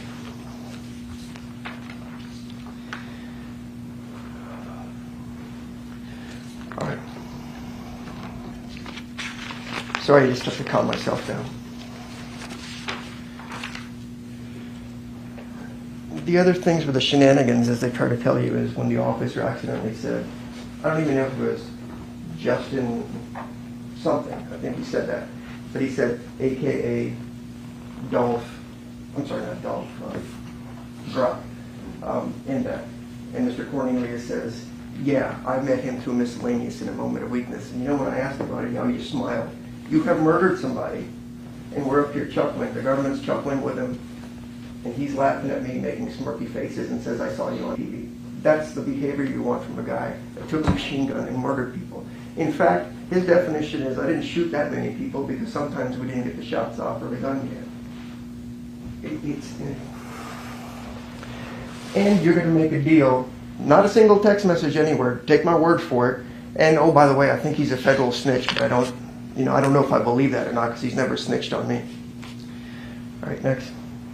And then he also tells Uncle Ron, maybe we should have gone and talked to him, whoever Uncle Ron is, yeah, but I'm not a policeman, and I'm not trying to put anybody in prison. That there was a bug on him, that he's a snitch, and so you're going to have to plan a big old murder. Next slide. So we know he paid for his lawyer, and we know that was a team issue, and you know the absurdity of the prosecutor in her last statement. They're going to get to go up again and call me every kind of name in the book, which is fine. I can handle it. I will take those arrows for this man that I've grown to care about over the last year and a half, because he didn't do it. they had the audacity to tell you we can't indict somebody that's dead. Jook died 2.5 years after all this happened. Remember, Justin Johnson was indicted in December of 2021, about a month after this happened. Cornelius was indicted in January of 2022, about a month and a half after this happened. There is no investigation done in 2023, or essentially 2024. It was done. They indicted and gotten who they wanted. So at some point you gotta ask yourself, what happened here? And I have no idea. It's not my burden to prove their screw-ups. If you believe Cornelius, he says Jook is the one that set it all up. His girlfriend says that. Then they backtrack and say, well, he was there and he set it up, being Govan. None of it happened. Keep going. And with Miss Arnold, I don't know how you date a murderer that's been domestic violenced me, stolen from me, done this. I don't know what her issues are, at fault or not. She's just doing what the man's telling her to do. They've had visits, they've talked about it, and her story is still iffy as far as that goes. And God bless her. I hope none of you would be with a essentially soon-to-be convicted murderer for 4 years after all this happened. Right, next. And the interesting thing there was, we keep talking about the car on Bradley. Bobby Carter also lives on Bradley. And Bobby Carter was involved in the shootings with Mr. Cornelius. And in fact, Angela says Bobby was involved in the Dolph shooting as well. Next. All right, we already know this as far as the jail calls and the family coming to see her. Next. And we also know about the varying amounts of money this whole thing was worth. So now we get to the meat and potatoes of a few things I want you to consider. Remember, the two pillars to this case is you got to believe Cornelius Smith, and the judge has told you over and over again, you have to have that agreement. You got to believe it's out there, otherwise nothing. They've come up with 15 different methods, from murder to second degree to 30. I don't care if it's 47th degree murder. None of this stuff happened. There's no assault. There's no solicitation. There's nothing. So let's talk about the detectives. Next slide, please. All right, so the Detective Browning, the all-powerful Detective Browning, told you that Govan last talked. Oh, I'm sorry, I got my slides mixed up. We know Dabney, who actually I respect and had a nice talk with. He said they didn't do it straight up. Didn't try to sugarcoat it. We just didn't do it. Didn't go to Pressure Roll to confirm anything this man was saying. Tells you straight up, we didn't go to AutoZone. Tells you straight up, there was no relevant evidence of AutoZone. So this mystical receipt that's all crumbling, you can't tell what it is. That's supposed to be some kind of evidence now. And they didn't get around to investigating Jook, who was on Team Cornelius or whatever you want to call it.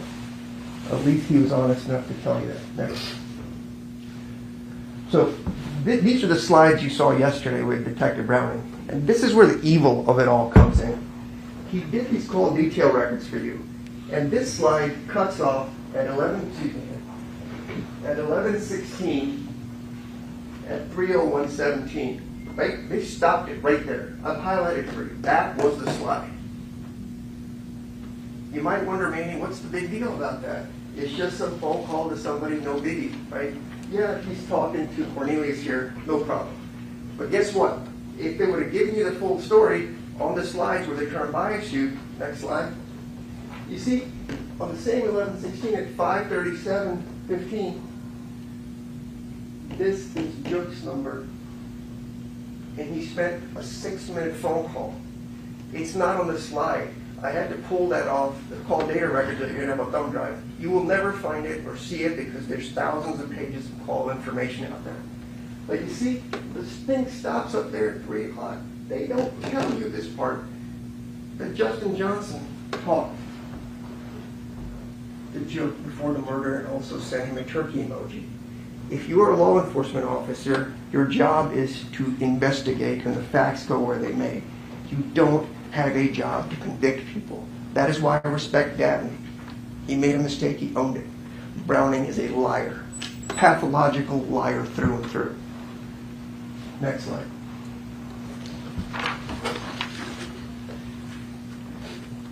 So I take this where Browning also told you that they last talked to Govan on November 5th. You remember an opening statement that told you Justin Johnson had not talked to Govan for at least 2 weeks prior to the murder. No communication whatsoever. But they try to tell you that, oh yeah, on November 5th, he must have talked to Govan. And then Cornelius last talked to Govan on November 15th. Just remember those. It was very specific that they argued. So let's go to the next slide. So what you'll see is, on November 5th of 2021, this is Govan's number, Hernandez Govan. He's getting a call from Justin Johnson. You see this? This is the communication they had on November 5th. How many seconds is that phone call? Let me break it down to you. Zeros. It never went through. There was no phone call for at least 2 weeks. No text messages. Nothing. And this is the guy I'm supposed to be planning a murder with the most famous person in Memphis. Are you kidding me right now? All right, next slide. So there's an old movie that said the tail wagging the dog. You've got Cornelius telling him what they want to say as he tells you he likes to do. And everything they're trying to do is back up what Cornelius says. There is no explanation why they didn't go talk to Jook or bring him down for questioning. There's none. There's none. All right, next slide. So just go through here. That's 10, 12 phones out there. Go through all of them.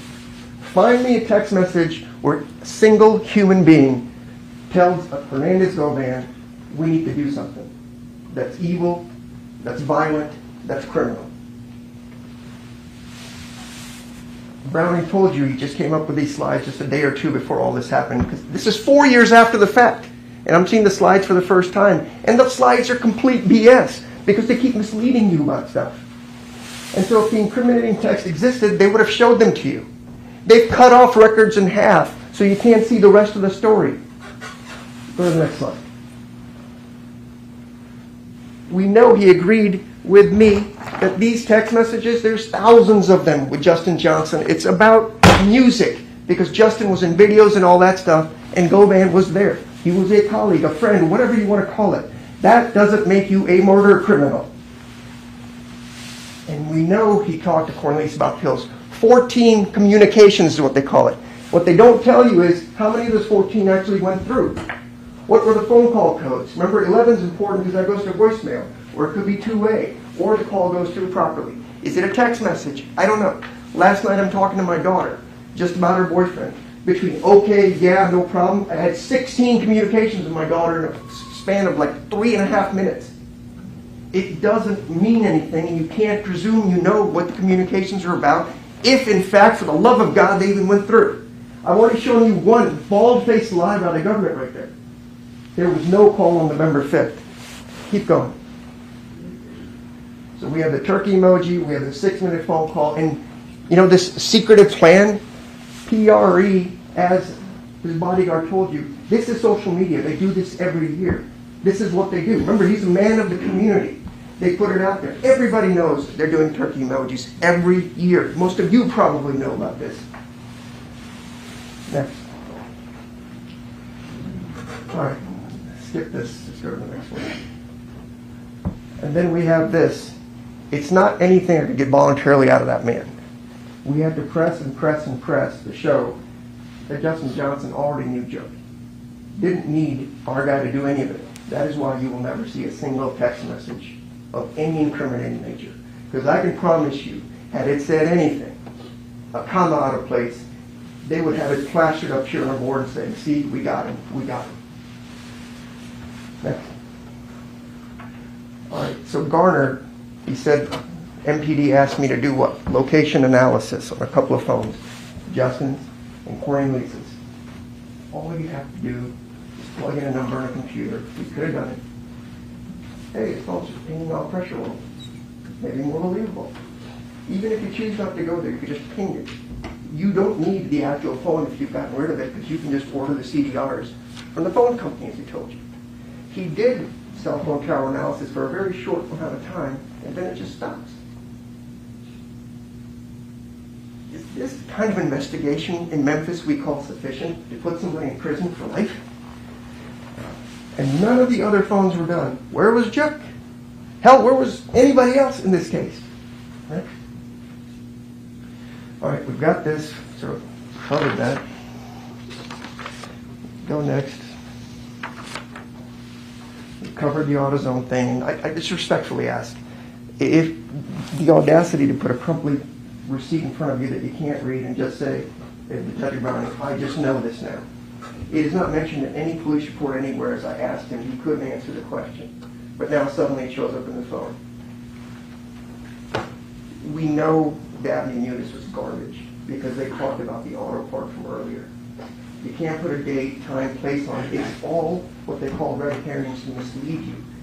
Think there's something nefarious out there and just use your imagination to convict people. You would never let this happen if it was somebody you cared about when you saw this. Some of you might be supervisors. If this half-ass work is what they brought to your desk, you would fire that person immediately. And don't say you wouldn't, because you would, because it makes you look bad. This whole county is a freaking embarrassment with regards to this trial, and the whole world is watching, and this is what we've got. All right, next. And then the last thing is you got to ask, if I set up the plan, I don't know if I'm having the murder car come to my house. And if I have the murder car come to my house, why don't people just come inside and change clothes there instead of riding around all over town trying to find a place to go change? And again, I know you may think I'm crazy, but there's no blood in that car. Was this even the right Mercedes as far as that goes that they got? You remember Treon Ingram and another gentleman had stolen that Mercedes a while earlier. Treon Ingram didn't come and testify because Treon Ingram picked up another murder right after that. Where did the blood go? Cornelius told you point blank, no ifs, ands, or buts, and his girlfriend. I took bleach and I wiped it down. And the lieutenant from CSI with 28 years of experience says that just didn't happen. Where's Angela's car? Remember, she said he was bleeding all over. Where's the evidence of any of that? All right, next. So all I do is cross my hands and beg you guys, he is your peer. There is no evidence here. You would never accept what's happened in this courtroom in your own personal lives to make any decision of any kind. And he deserves that same respect. There is nothing here. They're going to get to come back up again. Remember, we've talked about first impressions. You need to use your minds, your eyes, your ears, and your noses and call the Smith test BS on this whole thing that they're about to give you yet again. There's nothing here. There's no solicitation, there's no facilitation, there's no assault, there's no murder, there's not a text message, there's not a phone call worth a damn, and they aren't telling you the story. Make them tell you, why didn't we investigate Jook? Make them tell you, why didn't we investigate all the people that helped these folks escape?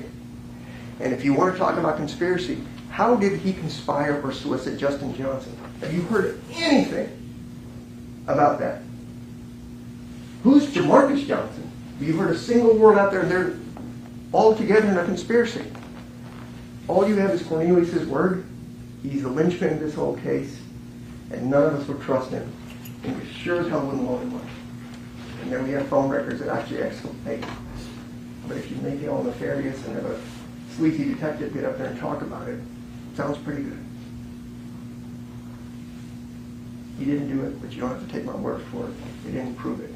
If this case gets a conviction, then I just need to stop being a lawyer because the system is shot to hell. Thank you.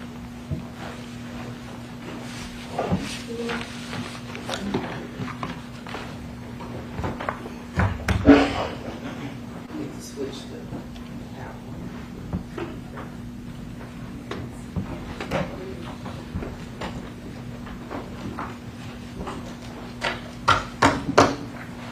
Are you kidding me right now?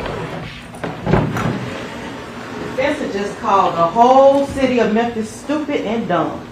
Everybody from the DA to the police officers to the prosecutors, he called y'all dumb. Called everybody, all one of them dumb. Are you kidding me right now? This case is not about the prosecutor. This case is not about Jook. This case is not about Justin. This case is not about Cornelius. This case is about Hernandez Govan. He is the person on trial. Not the city of Memphis, not the DA, not the prosecutors, not you, Hernandez Govan. That's who we are here about today. That's what this proof has been about. embarrassed. Who should be embarrassed? Hernandez Govan. He is the person that made the choice to get engaged in this conspiracy. He made that choice. We've talked about choices. There are a few things in life that we can control, and our choices are one of them. What choices did Hernandez Govan make? You've heard that over the last few days of the choices that he's made. His choices led us here today. All right, police, they say they didn't do a good job. Convenient story. Something, novel. Because they didn't arrest everybody has to be arrested for them to do a good job. There was a twofold investigation. Sergeant Browning and Sergeant Dabney both told you that. It's very convenient that that part was left out of the defense's argument. There's a twofold investigation. Homicide and MGU. Those were two different entities within the Memphis Police Department. There was an ongoing investigation. And as Ms. Williams mentioned in her closing statements, this is a conspiracy. It's ongoing. To let you know that they were still investigating, look at the call records. Look at when those call records were received. Now, defense will have you believe that, there are thousands and thousands and thousands of pages of call records. There are. But guess what? You'll have access to all of that, and they're on a flash drive. You can search. You can put in the numbers that were given to you. When things happen, what happened with those calls. They're there for you. There's no hiding. There's no putting them aside. They're there for you to look at. So I wanted to clear up that misstatement. The focus at the time of the incident, November 17, 2021, was on a homicide. It was not on who went to AutoZone or who went to Pressure World. The focus was on a homicide. A person was dead. The defense never mentioned that we are talking about a dead person. Dead. It's everybody's issue and fault but Hernandez Govan. The police didn't kill Adolph Thornton. Cornelius and Justin killed Adolph Thornton. But who put them together? Hernandez Govan. Look at the PowerPoint presentation that Sergeant Browning provided. It has communications that contact log was put in there for Jook and Justin on the same day, about July 27th, around that time. They looked like they exchanged numbers. And if they knew each other before then, they wouldn't have had to exchange numbers. They would have already had each other's numbers. Look at that. Look at the call detail records of Cornelius Smith. You'll see about the first time he had contact in his phone anyway with Hernandez Govan was about July 25th, 2021. Around that time. All you have to do is plug the numbers in. It's not rocket science, as he'd have you believe. Hernandez Govan put these individuals together.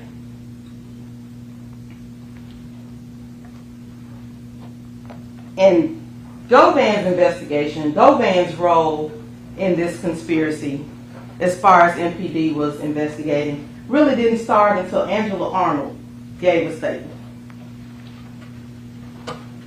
Now, if we are to believe anything Angela Arnold says, then we are to believe call records, which Sergeant Garner said they don't lie. They're the records. They are what they are. So we can't believe that. We're not supposed to believe Angela either. We're not supposed to believe anything that's happened. The records are what the records are. But they bring in Sergeant Coburn or Lieutenant Coburn. Officers are bad. They don't do a good job. But he wants you to, well, this officer did a great job. Just this one that we bring in. He did a great job. Cornelius will tell you, he didn't just get a whole thing of Clorox and pour it all over the car and wipe it down. He said he sprayed some substance on a towel and wiped. He was still hurt. It was in the dark. He was in a rush. He was scared probably that Govan was going to come out and shoot him or do something because he was across the street from his house. But you want us to, defense wants you to believe that all the officers are bad, they did everything wrong, except that part. The investigation was ongoing. Look at the call records. Look at when they were done. And you can still investigate.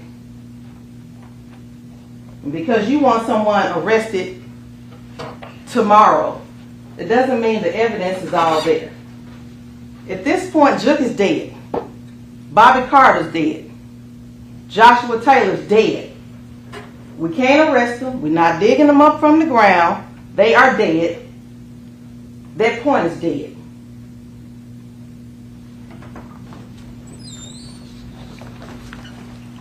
Browning just analyzed the numbers that were there. Garner said the records are what they are. They come from the phone company or from the phone. All Browning did was analyze it.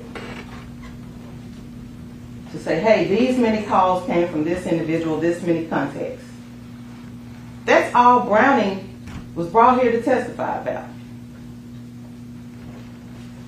But because those records show Hernandez Govan communicating with the conspirators throughout the summer, throughout the fall, from July until November, well past November 17th, at least November 20th of 2021, oh, Browning's a liar too.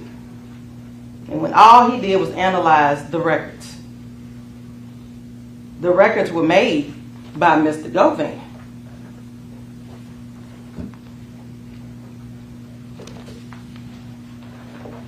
Defense also brought up that basically Justin Johnson had access to Jook on his own, basically. But we know that Govan made that connection. July 27, 2021. We know that. We see that in the call records. We see it. Govan already had Jook's information. Govan already had Justin's information. This was by July 27, 2021. Govan had Cornelius' information. Govan texts Justin address to Jook's smoke shop. And the contact was created between the two while they were there. But guess who did not have contact with Jook? Cornelius. He was a part of this conspiracy as well. And he got up here and he testified. And he told you that he really didn't have much contact with Jook. Guess who he was communicating with? Hernandez Govan. That's who he was communicating with. And let's look at the definition of conspiracy. You just have to create that at least with just one other person. So if you take defense at his word that Justin Johnson had other conspiracies going on and this was something separate, Hernandez Govan was still egging on Cornelius. He promised to get Cornelius paid. Cornelius didn't have direct access to Jook. He told you he was trying to still get his money. December 2nd, 2021, he sent a message from Angela Arnold's phone via Instagram messaging. He said he couldn't just straight out put that, hey man, I want my money. I did what I was supposed to do. He said he sent him a message. trying to get his attention. A week later, he's arrested.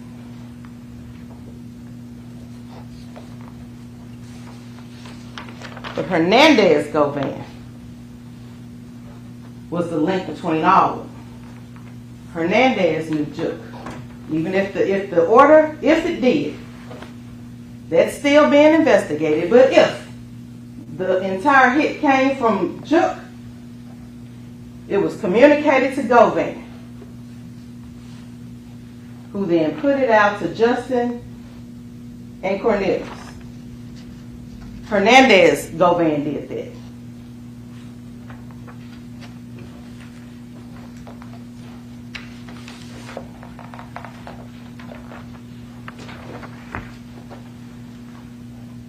The defense also makes the assertion that for 2 weeks, Hernandez Govan didn't have any kind of contact with any of the people who did the killing. He didn't have contact with Cornelius. He didn't have contact with Justin. The phone records will tell you that that is not true. It's simply not true. The phone records are there. There was contact. There was contact the day before. There was contact the day before that. There was contact days before that. And even if they didn't talk on the phone, what is stopping them from walking to his house? Communication is there. Doing everything to take away from the fact that this trial was about Hernandez Govan.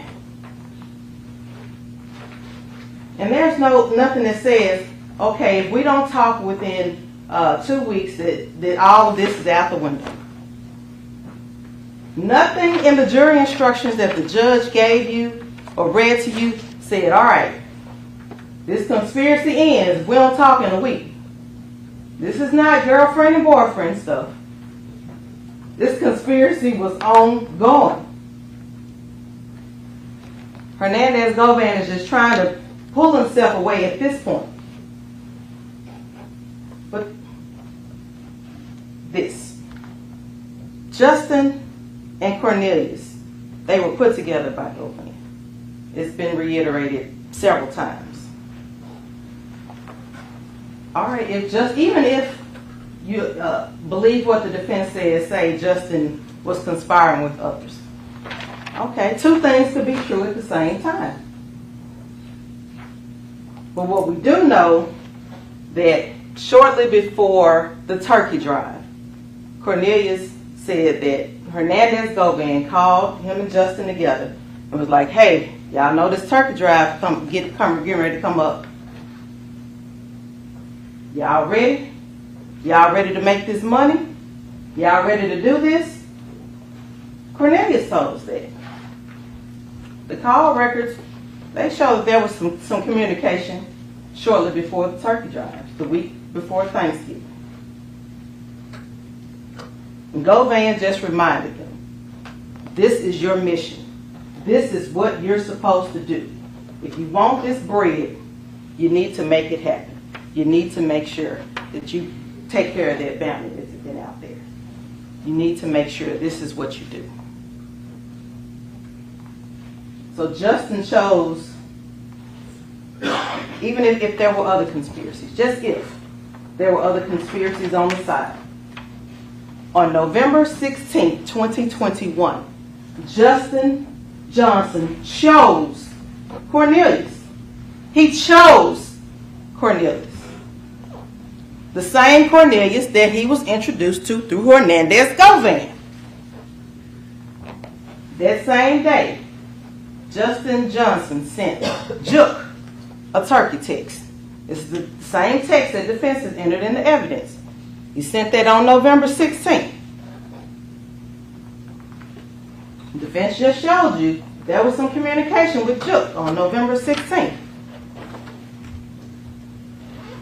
On November 17th, again, the day of the murder, the day that Dolph was killed. Even if there were, again, other conspiracies, Justin Johnson chose Cornelius Smith to go on a hunt with him. He chose to go on a hunt with him. He chose him the day before. He chose him on the day of. And Cornelius Smith said the only way he knew who Justin Johnson was because of Hernandez Govan. He told you that several times.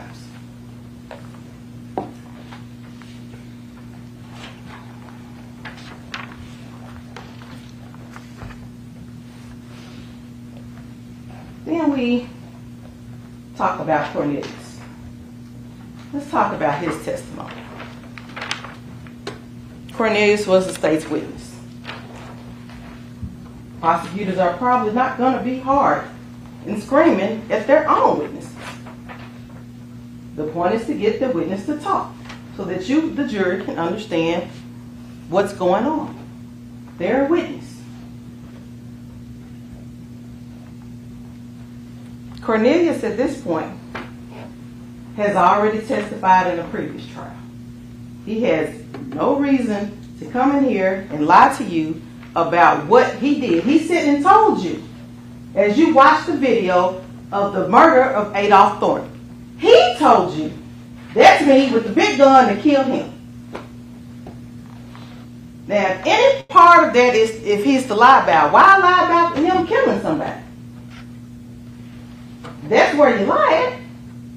He didn't lie about that. He told you. I mean, I did. But I wouldn't have known Justin Johnson except for Hernandez Govan. And he put us together to get this done.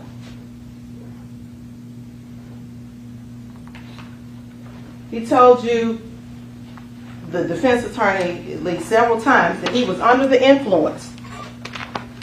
You saw the video. Cornelius Smith was up there. He was high. Even the questions that were asked of him were confusing. And he told you, he said, I don't remember. I had taken some pills, and we learned he'd been taking pills. So why at that point say anything different? Even Angela Arnold said he took some pills that day. Yeah, he may have been fine, but he told you, I've been doing this for a long time. It may not affect me the same way that it affects someone who doesn't take pills. But in addition to the pills he was taking, he took some Tylenol PM. Defense tried to make it seem like it was just, a headache medicine. But he was getting that edge. He saw the end of the road coming for him. He knew the marshals were behind him. He knew it. He's taking them pills. So they tried to get a statement out of him that day. He's all over the place. He's confused. Doesn't really say much then. But he gives a statement eventually. And he tells you on the stand what happened. How Mr. Hernandez Govan set all of this in motion. And defense, paints him as a liar. Cornelius said his game with the women. Well, Angela, she's still with him. Some kind of game. Letitia Jackson's kid's mother, he had enough game where she took his phone. He handed over his phone to her the day he got arrested. And Miss Ferguson, the neighbor, she said, he's a sweet baby, just sweet as he won't be. Just slow. He helped her out. She didn't have a bad thing to say about him. Said he didn't give her $500, or someone didn't give him $500 for Cornelius. How do we know Miss Ferguson is the neighbor that happened to? Live on the street, there's several neighbors. But he brings sweet little Miss Ferguson in, who had nothing bad to say about Cornelius.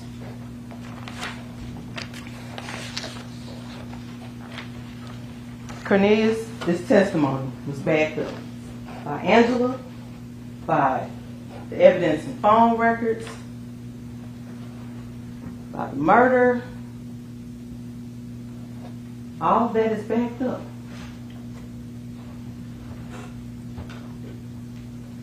Okay, you have looks like an AutoZone receipt in a picture of it, crumbled up. You have access to the picture of their receipt. It was a picture that was in the phone that Cornelius took. It was in Browning's presentation. Look at the receipt. Blow it up. Stretch it out. You'll see that that was taken, it looks like AutoZone, and it was a receipt from November 20th, 2021.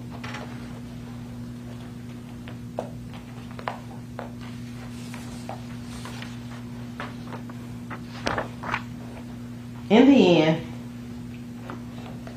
all of this points back to Hernandez Govan. He got the ball rolling. He kept the ball rolling. He kicked the ball in the end. He introduced Cornelius Smith and Justin Johnson for the purpose of taking out members of PRE. One member of PRE being Adolph Thornton. That's where the conspiracy started.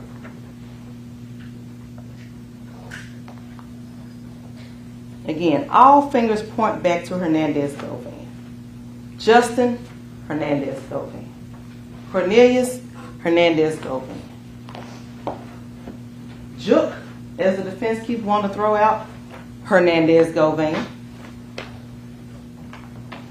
And why go to Hernandez Govan house after they commit the murder? Because that was comfortable for them. No one ever said these were the smartest killers.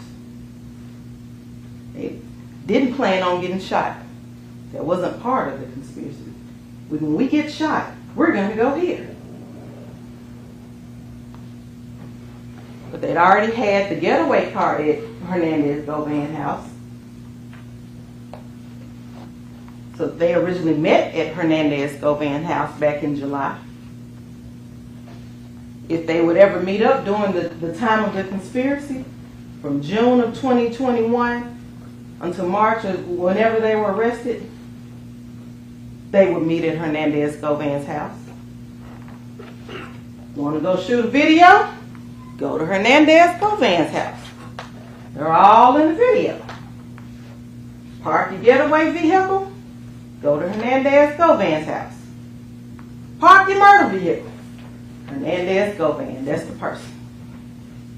Now, why did they not go in? Maybe he wasn't there right then. Maybe he was like, something went down, I'm getting out. Who knows? But we know what happened. We know where they went. We know that the murder vehicle was parked there.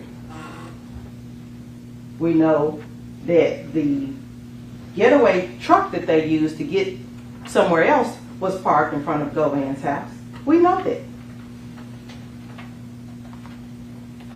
Even Cornelius Smith told you, Cornelius Smith told you that Justin wanted him to meet him on the day of the murder.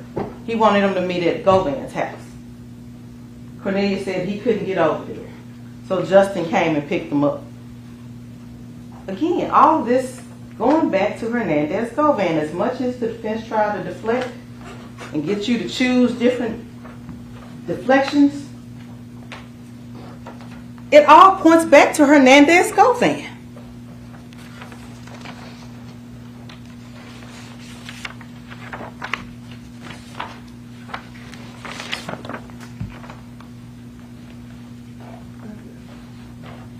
Hernandez Govan had choices.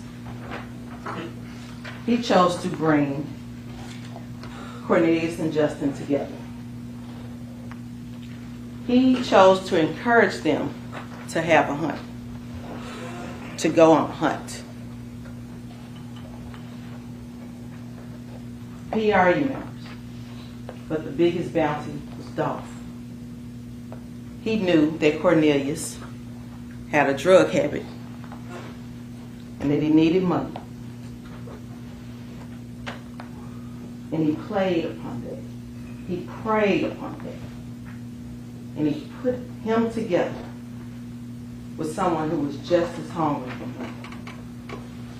Justin and Cornelius were put together by Hernandez Govan. He chose to ask each of them for a cut of the proceeds.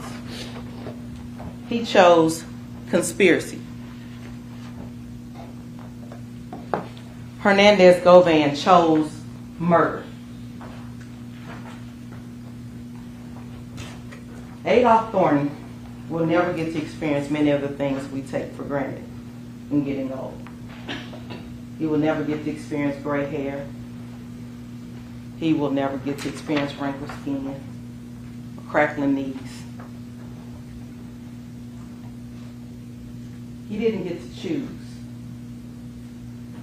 to grow old. That was taken from him and put in motion by Hernandez Govan.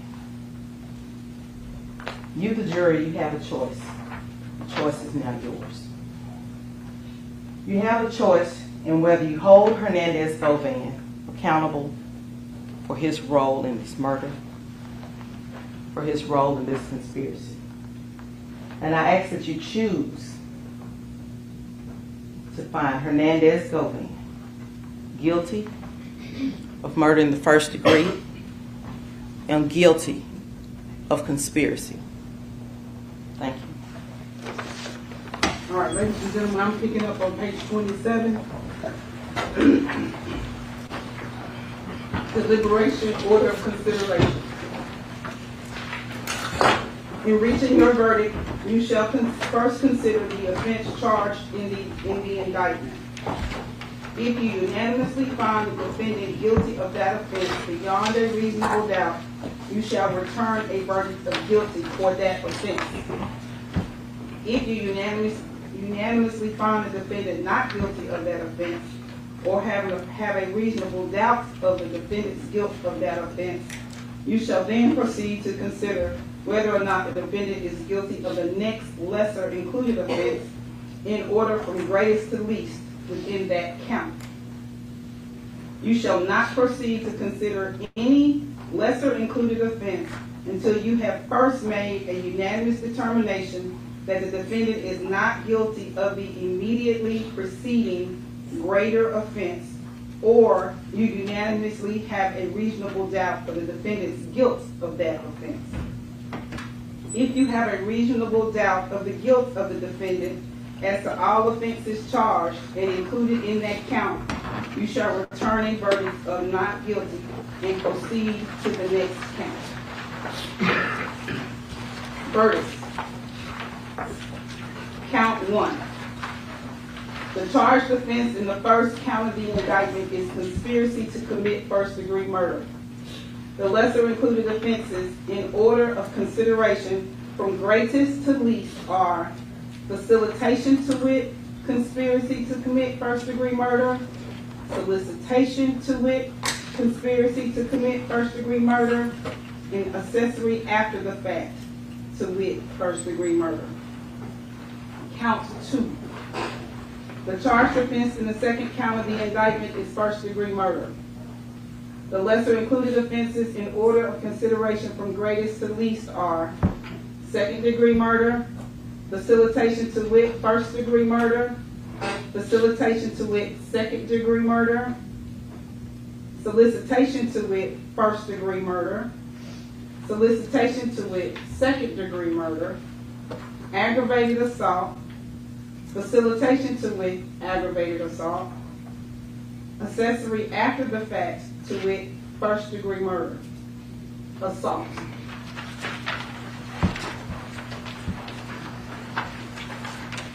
Count 1. When you retire to consider your verdicts, you will first inquire whether the defendant is guilty of conspiracy to commit first-degree murder, as charged in count 1 of the indictment. If you find beyond a reasonable doubt that the defendant is guilty of this offense, your verdict will be: we, the jury, found the defendant guilty of conspiracy to commit first-degree murder, embraced and included in count 1 of the indictment. Check the corresponding box on the verdict form and sign one of your names as foreperson. If you unanimously find the defendant not guilty of this offense, you will next inquire whether the defendant is guilty of facilitation to wit, conspiracy to commit first-degree murder, as embraced and included in count 1 of the indictment.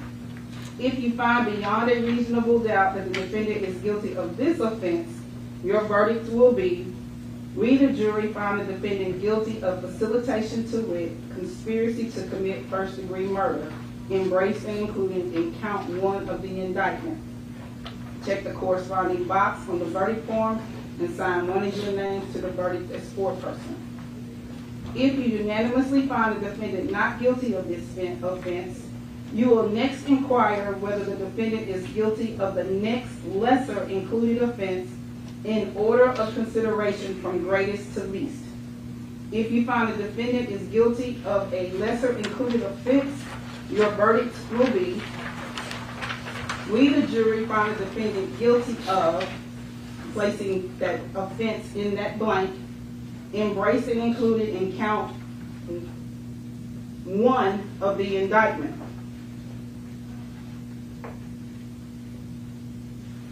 Check the corresponding box on the verdict form and sign one of your names to the verdict as foreperson. If upon all the proof you have a reasonable doubt of the defendant's guilt of the offenses charged and included in count 1 of the indictment under the law defined and explained to you, it is your duty to acquit him, and your verdict will be, we the jury find the defendant not guilty as to count 1. Check the corresponding box on the verdict form and sign one of your names to the verdict as foreperson. Count 2. You will next inquire whether the defendant is guilty of first-degree murder as charged in count 2 of the indictment. If you find beyond a reasonable doubt that the defendant is guilty of this offense, your verdict will be, we the jury find the defendant guilty of first-degree murder as charged in count 2 of the indictment. Check the corresponding box on the verdict form and sign one of your names to the verdict as foreperson. If you unanimously find the defendant not guilty of this offense, you will next inquire whether the defendant is guilty of second-degree murder as charged and included in count 2 of the indictment. If you find beyond a reasonable doubt that the defendant is guilty of this offense, your verdict will be, we the jury find the defendant guilty of second-degree murder, including and embraced in count 2 of the indictment. Check the corresponding box on the verdict form and sign one of your names to the verdict as foreperson. If you unanimously find the defendant not guilty of this offense, you will next inquire whether the defendant is guilty of the next lesser included offense in order of consideration from greatest to least. If you find the defendant is guilty of a lesser included offense, your verdict will be, we the jury find the defendant guilty of, placing that offense in that blank, embraced and included in count 2 of the indictment. Check the corresponding box on the verdict form and sign one of your names to the verdict as foreperson.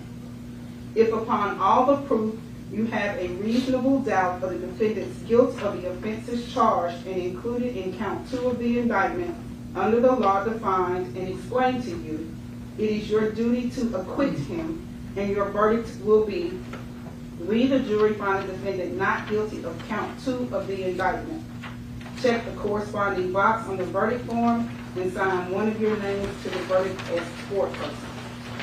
When you retire to the jury room, you will first select one of your members as foreperson who will preside over the deliberations. When you have reached a verdict on a particular count, the foreperson will check the corresponding box on the verdict form and sign his or her name to the verdict as foreperson.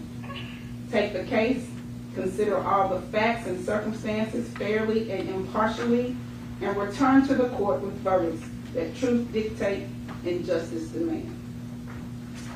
Now, there is a couple things you need to know.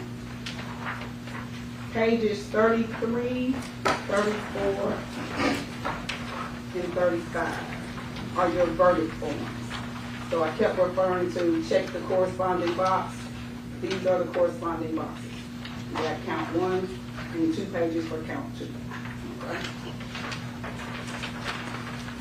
I also have here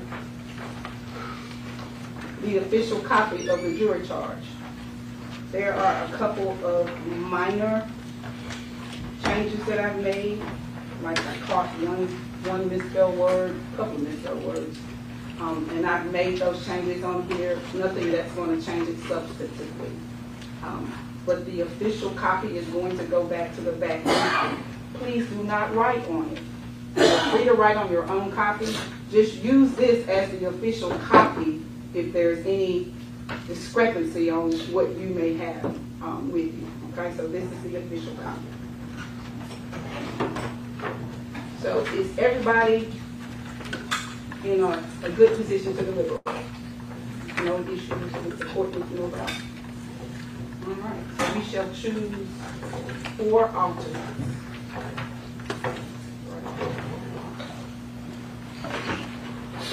Once again, all of the exhibits are going back to the back with you. You will be provided a computer, a blank computer that you can use to look at any of those zip drives if you'd like.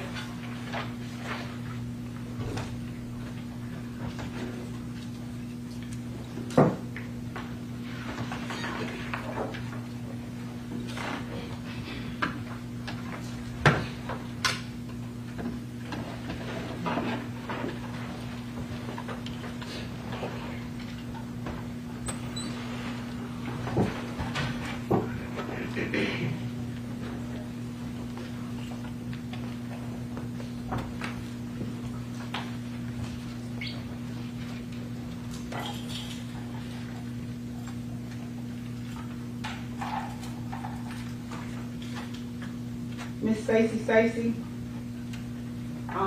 do you have anything back in the back you need to collect? No.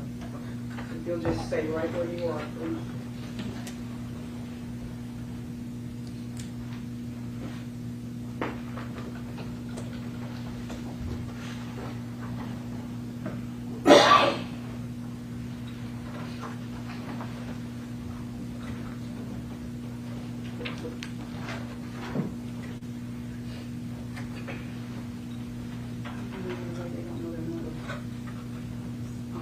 Miss Wilkes, ma'am, do you have anything back in the back?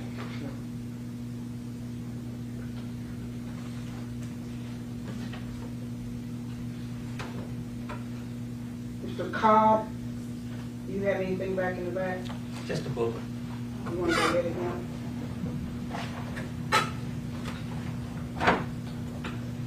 Mr. Ayers, do you have anything back in the back?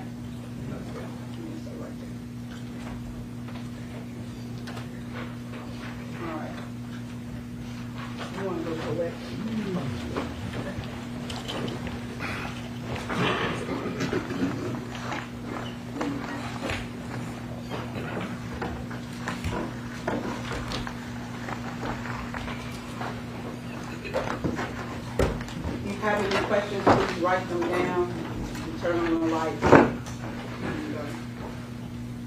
Officer Parks will come collect the question.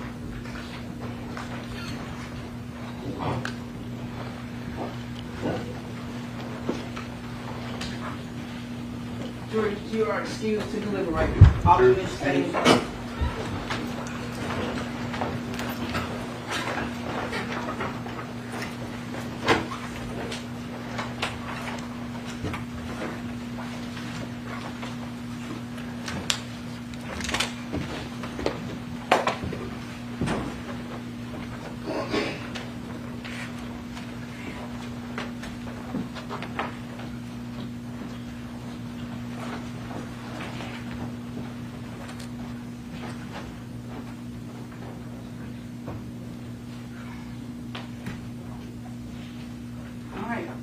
Is there any recess? What sounded very crazy. Oh, it's just so lawyers this. I I had have a no bad idea who that experience is. one time, so I always show lawyers what the numbers are, make sure we are playing with the numbers. So.